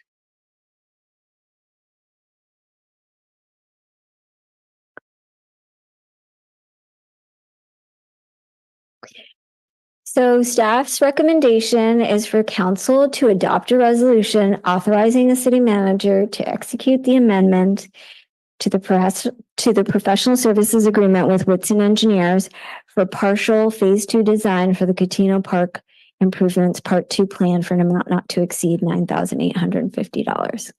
Thank you so much for the excellent presentation. Bringing it back to the council. Are there any questions? Just one simple one. Mayor Protein. Does that mean that we have, for phase 2, we have plans set up for when there's funds available to complete or continue the path to finish phase 2? They actually halted design to finish up phase 1 design. So the BFS portion is done. Whitson isn't quite done. Started, but not quite done for the phase 2. So when we go back to finish phase 2, there'll be elements that we can use for moving forward. And what we have done, we could use to apply a grant. That's what I'm thinking. Mhm. Okay, thank you. Anyone else? Taking it out to the public. Public comment is open.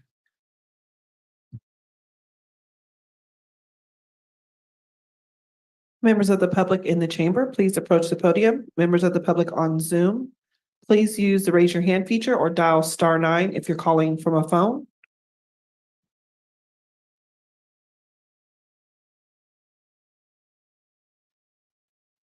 Mayor, no members of the public have come forward to make public comment.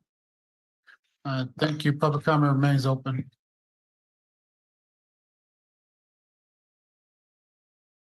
Seeing no one here, no one, public comments closed, bringing it back to the council. What is the will? Make a motion to approve item D. Second. It's been properly moved in second on the question. All those in favor use the record sign of voting, which is aye. Aye. Nays have the same right. Ayes have it, motion carried. Item number E, adopt a resolution approving the plan specifications for the Lincoln Cunningham Park Phase 1 Arterial Trail Project and awarding a construction agreement to the Monterey Peninsula Engineers for engineering for an amount not to exceed $994,837.35 and a total project construction cost, including contingency of $1,100,000 $144,062.95. City Manager. Thank you, Mayor. Ms. Patel?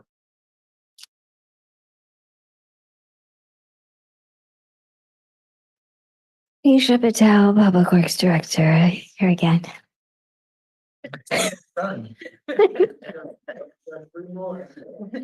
Not three more. I think it's just one more.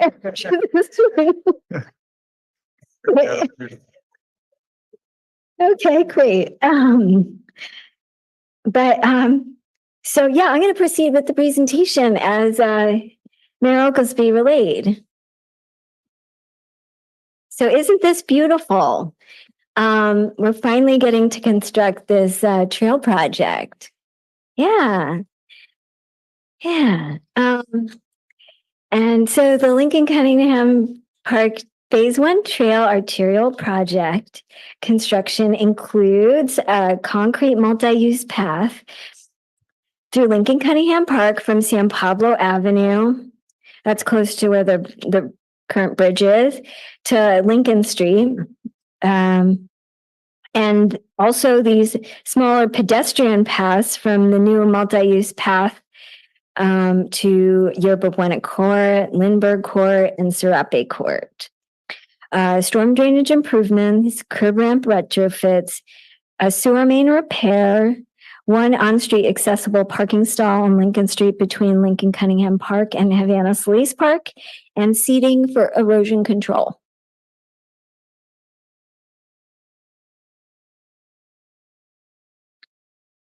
Design of the project was completed and the project was released for bids on June 13th. Bids were received from 3 contractors on July 10th, 2024. Anderson Pacific Engineering, Don Chapin Company, and Monterey Peninsula Engineering. And the basis of award, as specified in the contract documents, is the base bid plus additive alternate 1. MPE, that's Monterey Peninsula Engineering, was found to be the responsible and responsive bidder with a base bid plus additive alternate 1 of $994,837.35. And the engineer's estimate without construction contingency is $952,960. So there were only slightly over our engineer's estimate.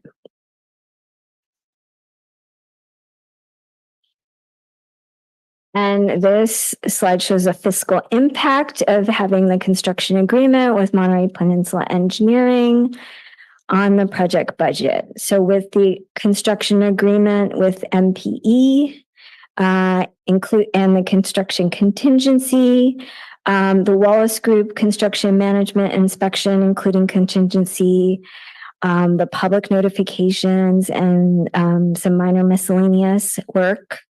The total expenditures are $1,387,132.30. And we have a total starting budget. So this is what was remaining from last fiscal year that got rolled over and wasn't spent, of $1,674,700. So we have the budget to move forward with this agreement with Monterey Peninsula Engineering, and there's expected to be $287,567.70 remaining in the project account after construction is completed. And so staff's recommendation is for the council to adopt a resolution approving the plans and specifications for the Lincoln Cunningham Park Phase 1 arterial trail project, awarding a construction agreement to Monterey Peninsula Engineering for an amount not to exceed $994,837.35. Establishing a 15% contingency for a total construction agreement not to exceed $1,144,062.95, and authorizing the city manager to execute the construction agreement and approve any amendments, extensions, and change orders until completion of the project. This concludes my presentation. I'm happy to answer questions. Thank you so much for that wonderful presentation. Mayor Pro Tem. Just one. When I read it takes approximately 120 working days to complete the project. Do you anticipate starting by the end of August so that way people can look forward to the new year with the pathway? I'm just using that as an example. It'll be the end of August or beginning of September. It usually is 4 to 6 weeks. So with a little bit of luck and good timing and good weather, by early January, we'll have a nice beautiful walkway, probably. September, October, November, Sure. December, yeah. I haven't done the math, but it looks like you did. Okay, good. Any other questions?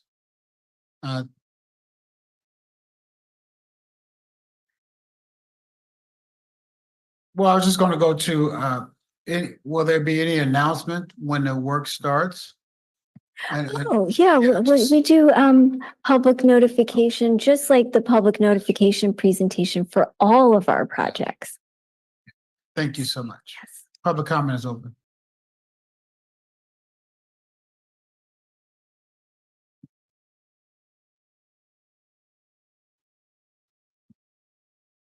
Hello, I'm Jeannie Reese, and I'm the secretary of the Friends of Seaside Parks Association, and I'm a Lincoln Cunningham steward as well.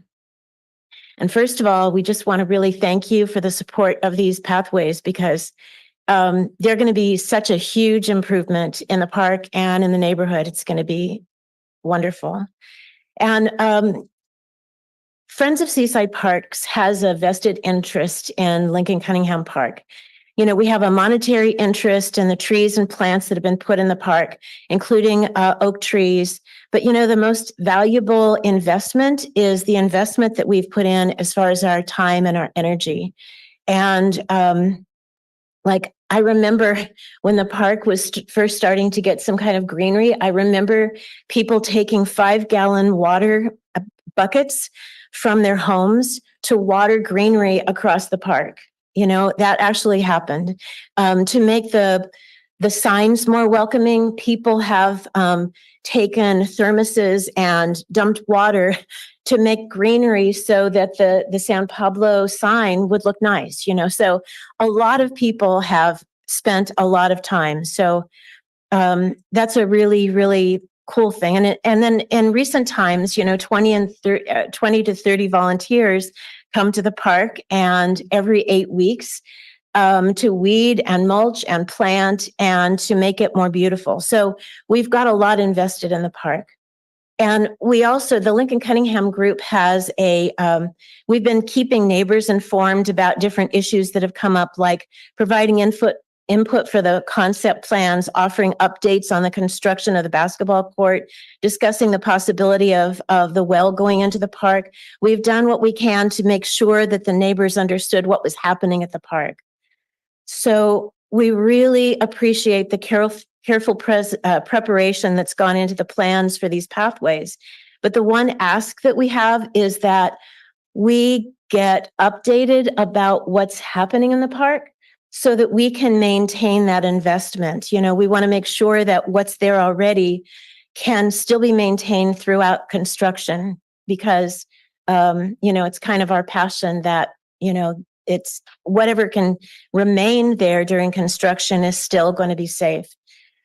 So we're hoping that we can protect that investment and help support the work that's going to be done there. So thank you.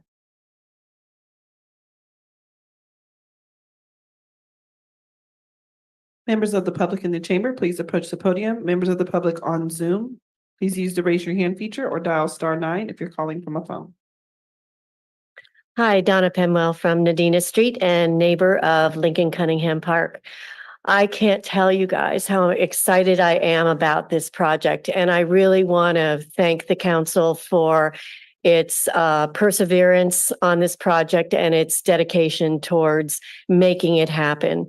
Because we know those pathways have been asphalt since it was constructed in the 60s, and Basically, I think it's thanks to our street department that the asphalt kind of sort of still remains, but to have concrete paths going in is just incredible. And so thank you from the neighborhood and from the Lincoln Cunningham Stewart Committee of the Friends of Seaside Parks. I almost don't want to be nitpicky, but because it's just as grandiose as the plan is, I just want to say thank you. But, we had a little incident with the hydro seeding around the basketball court. We hydro seeded at the wrong time of year. And what happened is we tried to water it and those seeds never came up. And so we want to make sure, and I think Dave already, our council member Pacheco already mentioned this. We want to make sure that when the seeds go in, they go in during the rainy season. And so those seeds will be watered. And then we'll have the kind of plants that are supposed to, the grasslands that are supposed to come up, do come up. And I did notice in the documents that Ms. Patel prepared, there are specific contingencies. If the seeds don't go in at this time of year, then wait till the next rainy season. Let's just make sure that happens. And we'll all really be happy with the result, or happier with the results. Again, I just want to thank everyone. If I could reiterate what Jeannie said, if we can just stay in close communication between the city workers, the contractors, the people that oversee the contractors, just to make sure that we're aware of perhaps what day the concrete is being poured. So we can make sure if we need to put up some fencing around our plants, whatever, just to make sure that we keep in regular contact. I would even like to go so far as to suggest there is a monthly FOSPA meeting, the fourth Monday of every month. Perhaps we could even incorporate a 5-minute presentation from city staff. Where are we with Lincoln Cunningham Park? Of course, I'll suggest that the city manager organize that and approve that, but that's just a suggestion I might offer. Again, thank you guys for what you do. Really appreciate it.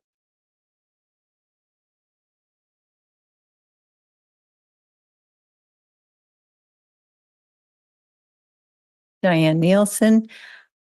I know you want to know when the concrete's going in so you can put your footprints or handprints in there, Donna. I really am excited about this too. I think it's going to be great for senior citizens, people with kids in their kids rollers, doggy rollers.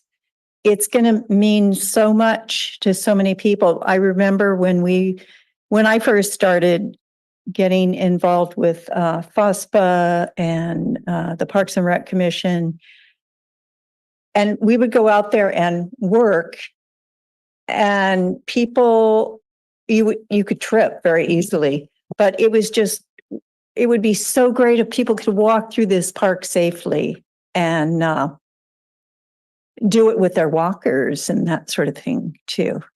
So I'm really appreciative of what's being done, and I second the making sure that the stewards of these parks know what's happening. We stay in close contact because we with the city have definitely created a lot more energy and results being partners. And so it's been really great to see. Thank you.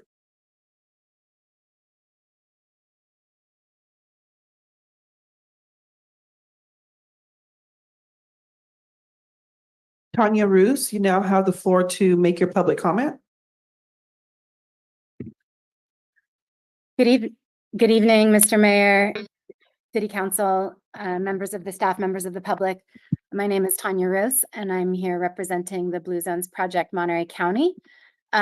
Really exciting to see this on your agenda this evening. Congratulations, and thanks so much for all the hard work in getting it here.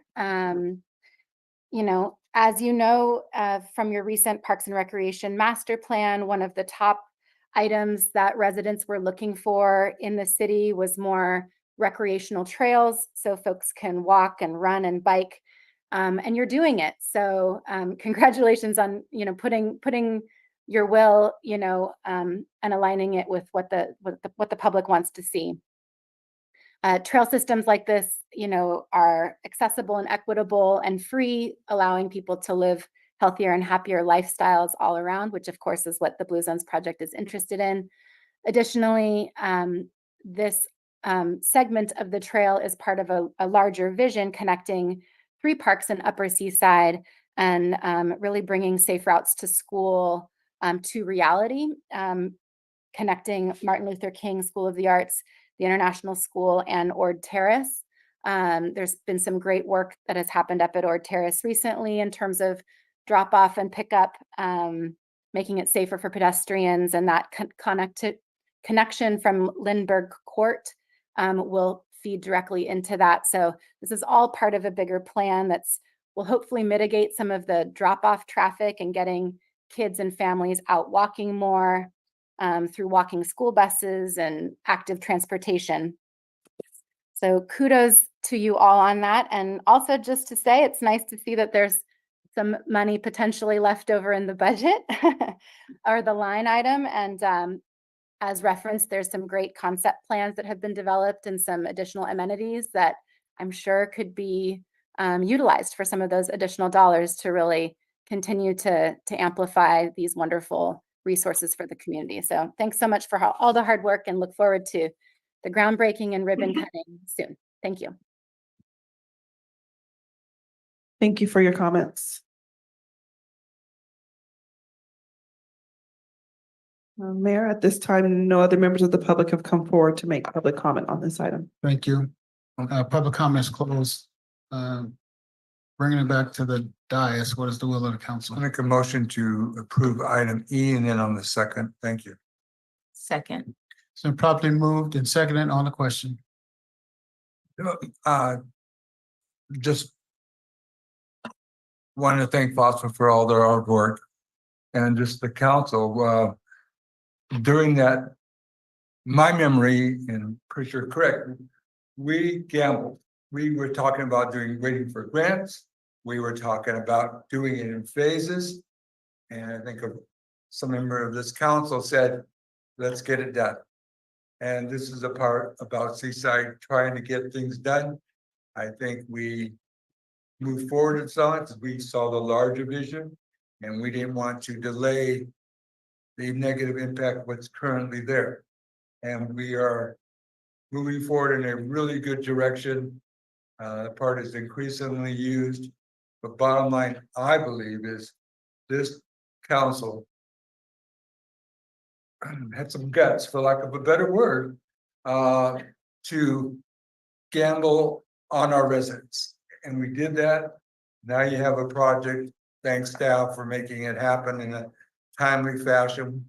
And next year, early, we'll have a walkway. Thank you. Early. Someone say early.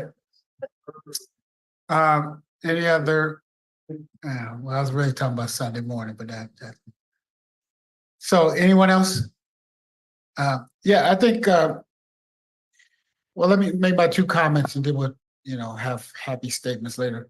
The city manager, because we know, I'm sure Director Patel is taking notes, but we do want to figure out some type of way going forward where FOSPA and the stewards of that park have access to maintain the investment into the trees and the bushes and the flowers they've been cultivating. So it should be some type of way during construction that there is access to continue to properly water, weed, and take care of the park without disturbing the construction or the construction workers.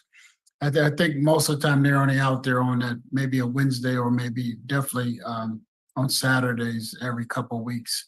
I know it's stewards that probably go out there every day, but just if we could work out some way where they have access to that. And I know you got to think through that, how that works. I want to say thanks to FOSPA and Parks and Rec and the Lincoln Cunningham stewards for all their hard work and maintaining that park. It's a long time coming. The walkway has been unwalkable for, a handful of years, and so we're finally taking care of that. I want to thank the Mayor Pro Tem on his leadership about focusing us on doing the walkway and not waiting for grants. And so kudos to him for making sure we focus on that issue. All right. Questions? All those in favor use the record sign of voting, which is aye. Aye. Nays have the same right. Ayes have it, motion carried. Next, we go to item number F. Adopt a resolution authorizing a professional service agreement with Wallace Group for the construction, maintenance, and inspection services for the Lincoln Cunningham Park Phase 1 Arterial Trail Project for amount not to exceed $202,669. City Manager. Thank you, Mayor. Director Patel.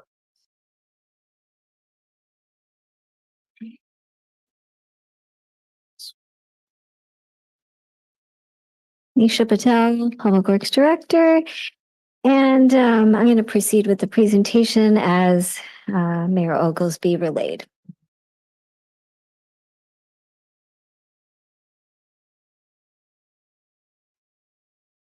So the construction agreement award for the Lincoln Cunningham Park Trail project was just approved by the City Council with the last item. And the city is ready to start construction of the project within the next month.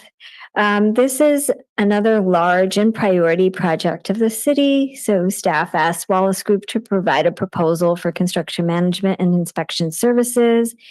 They provided that proposal, staff reviewed the proposal and found the scope and fee reasonable. And up on this slide are the services they plan to provide for construction management and inspection.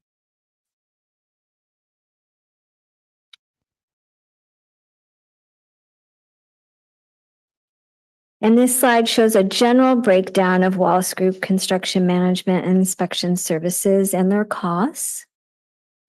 And then in the next slide, I know very hard to read, but I am breaking down the services with the costs. And again, this shows that a lot of the cost is from inspection, 560 hours or 4 hours per day, which amounts to $100,800 of the cost. And there's also materials testing from Earth Systems for $28,866. So, if we wanted to perform the work in-house, we would have to have not only a construction manager, we'd have to have an inspector, and we'd have to have an outside geotechnical firm to provide the materials testing. So it is more cost effective for us to have these services provided for a construction management inspection firm. These staff are hard to find. So even if we wanted, it would be difficult to find those type of staff. So I am, recommending that we move forward with this professional services agreement with Wallace. And again, we're starting the construction within the next month, so we need their assistance now. You've seen this slide in the past presentation, so I'll just briefly go through it. This slide shows the fiscal impact of the Wallace Group Construction Management Inspection Services PSA on the project budget. With the MPE construction agreement and their construction contingency, the Wallace Group construction management inspection of $202,669 and their contingency of 15% of $30,400 $30,400.35. And then also public notifications and minor miscellaneous work that may come up of $10,000. The total expenditures are $1,387,132.30. We have a total project budget. This is remaining from the past fiscal year It's $1,674,700. And there will be budget remaining. If all goes well, it'll be $287,567.70. So staff recommends the council adopt a resolution authorizing the city manager to execute a professional services agreement with Wallace Group to perform construction management and inspection services for the Lincoln Cunningham Park Phase 1 Arterial Trail for an amount not to exceed $202,669 and written amendments such that the total agreement does not exceed $233,069.35. This concludes my presentation. Happy to answer questions. Thank you so much for that wonderful, fantastic, outstanding presentation. Any questions? Public comment is open. Members of the public in the chamber, please approach the podium. Members of the public on Zoom, please use the raise your hand feature or dial *9 if you're calling from a phone.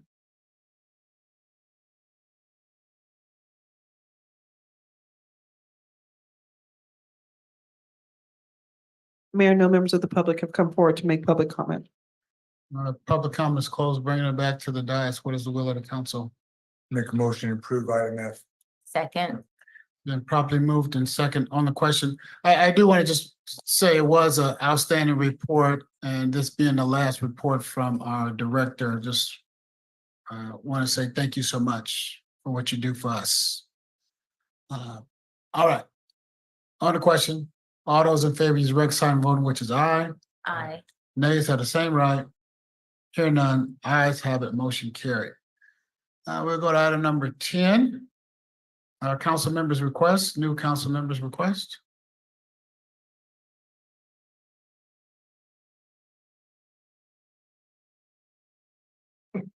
No new requests. We'll go to item number 10B, follow up on previous request. City Manager. Thank you, Mayor. No follow-up update at this time.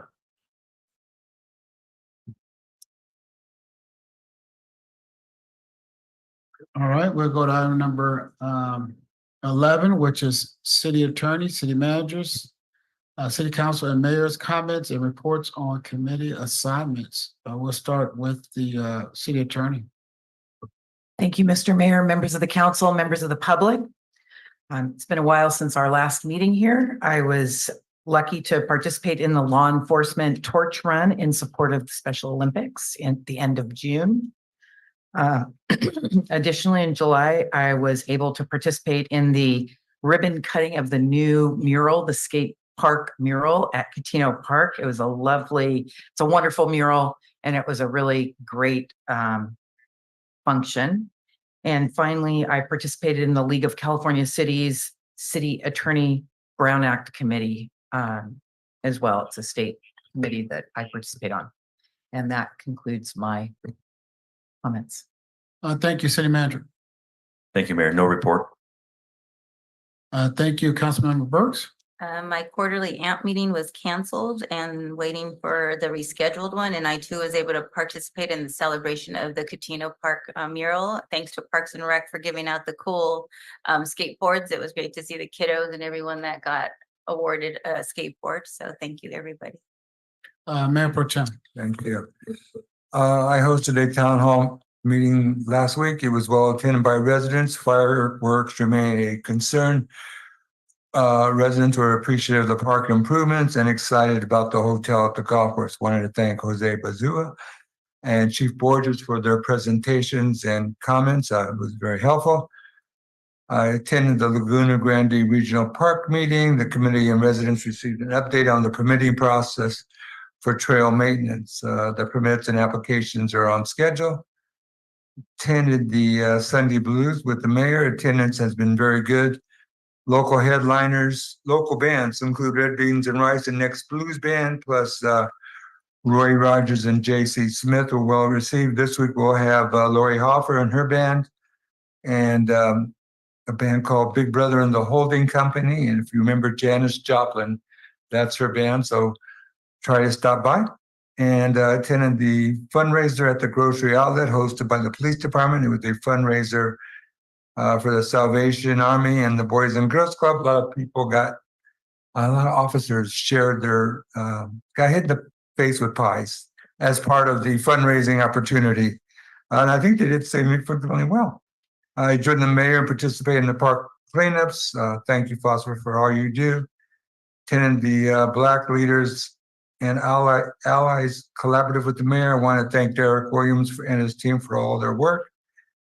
Attended the Monterey Salinas transit meeting. We received an update on the SURF project. The project remains on schedule with some very important approvals expected by the end of June. And I also went to the Catino Park mural event.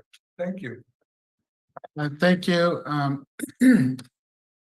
Attended the mosquito abatement district meeting. It's important that, we don't have a lot of standing, particularly in the summer, particularly, we don't have a lot of standing water in your backyards and things of that nature. But if you do think it's some standing water in your neighborhood, we should call the mosquito abatement district so we can try to make sure we're not growing any mosquitoes around here in the city of Seaside. Attended the Water Masters meeting. It was held in our new meeting spot is in the city of Sand City in their city chambers. I want to thank them publicly.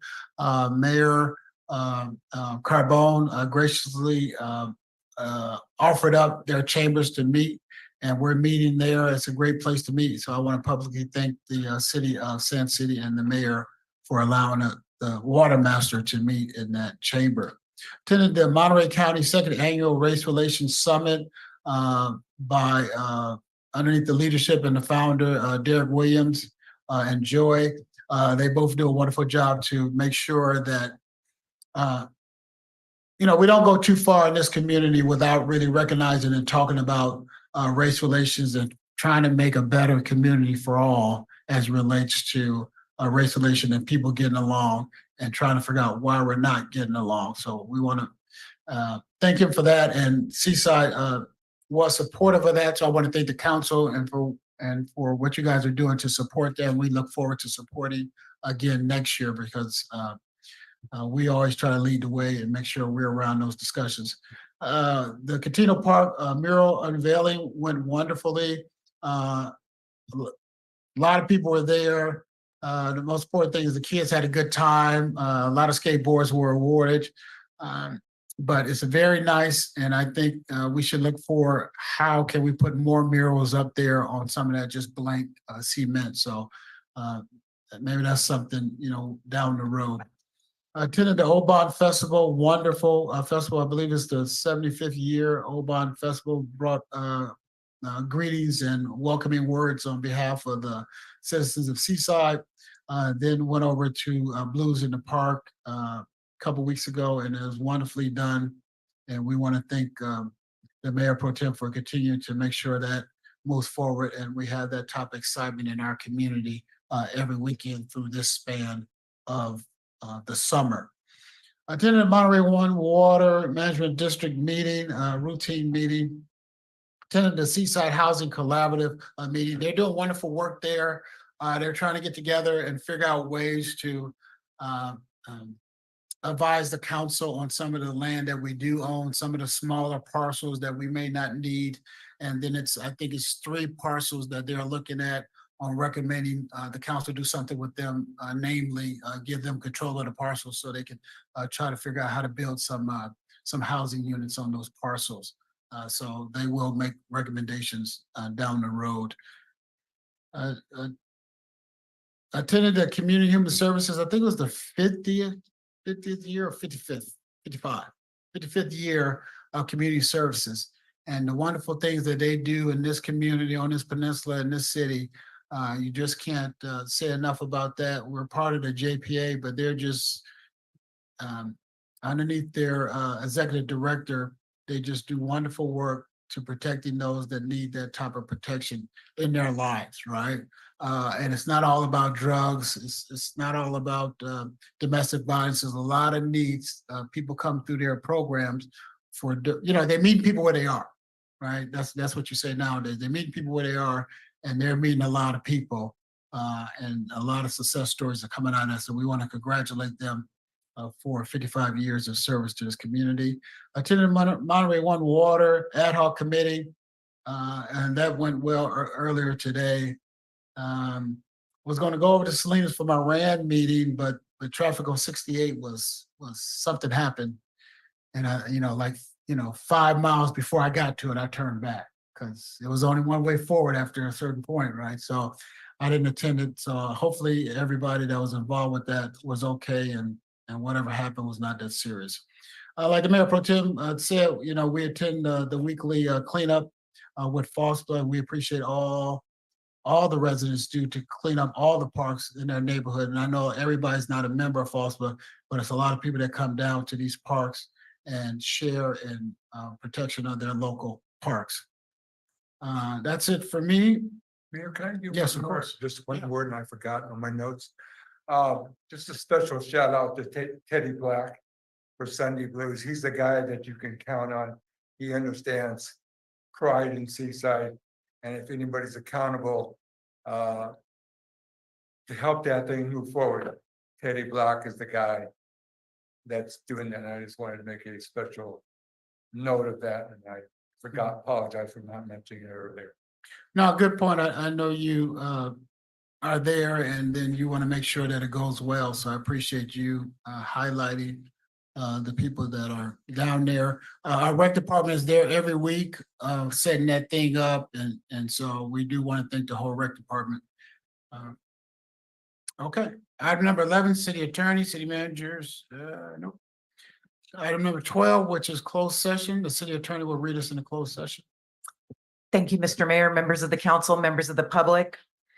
The council will meet in closed session to discuss a matter of public employment pursuant to Government Code Section 54957. The public employee position in question is the interim city manager. They will also have a conference with real property negotiators pursuant to Government Code Section 54956.8. The property is commonly referred to as the Campus Town property, bounded generally by Highway 1, First Avenue, 7th Avenue, Light Fighter, Colonel Durham, and Giggling. Agency negotiators are the city manager et al. Negotiating parties are KVB, Seaside Venture et al., and the city of Seaside. Under negotiation, price, terms of payment, or both. Finally, they will have a conference with legal counsel pursuant to Government Code Section 54956.9 D2 on 2 matters of potential litigation. For the benefit of the public, I do not expect there to be a report out coming out of closed session this evening.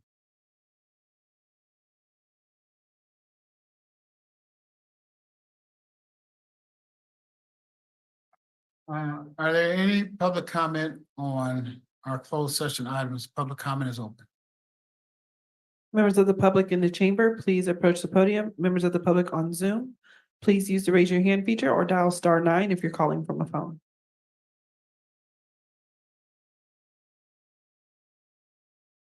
Mayor, no members of the public have come forward to make public comment.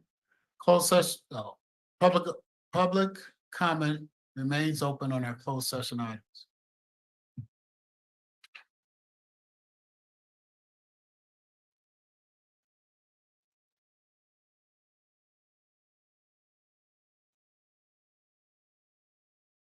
Public comment is closed on our closed session items. We will move into closed session.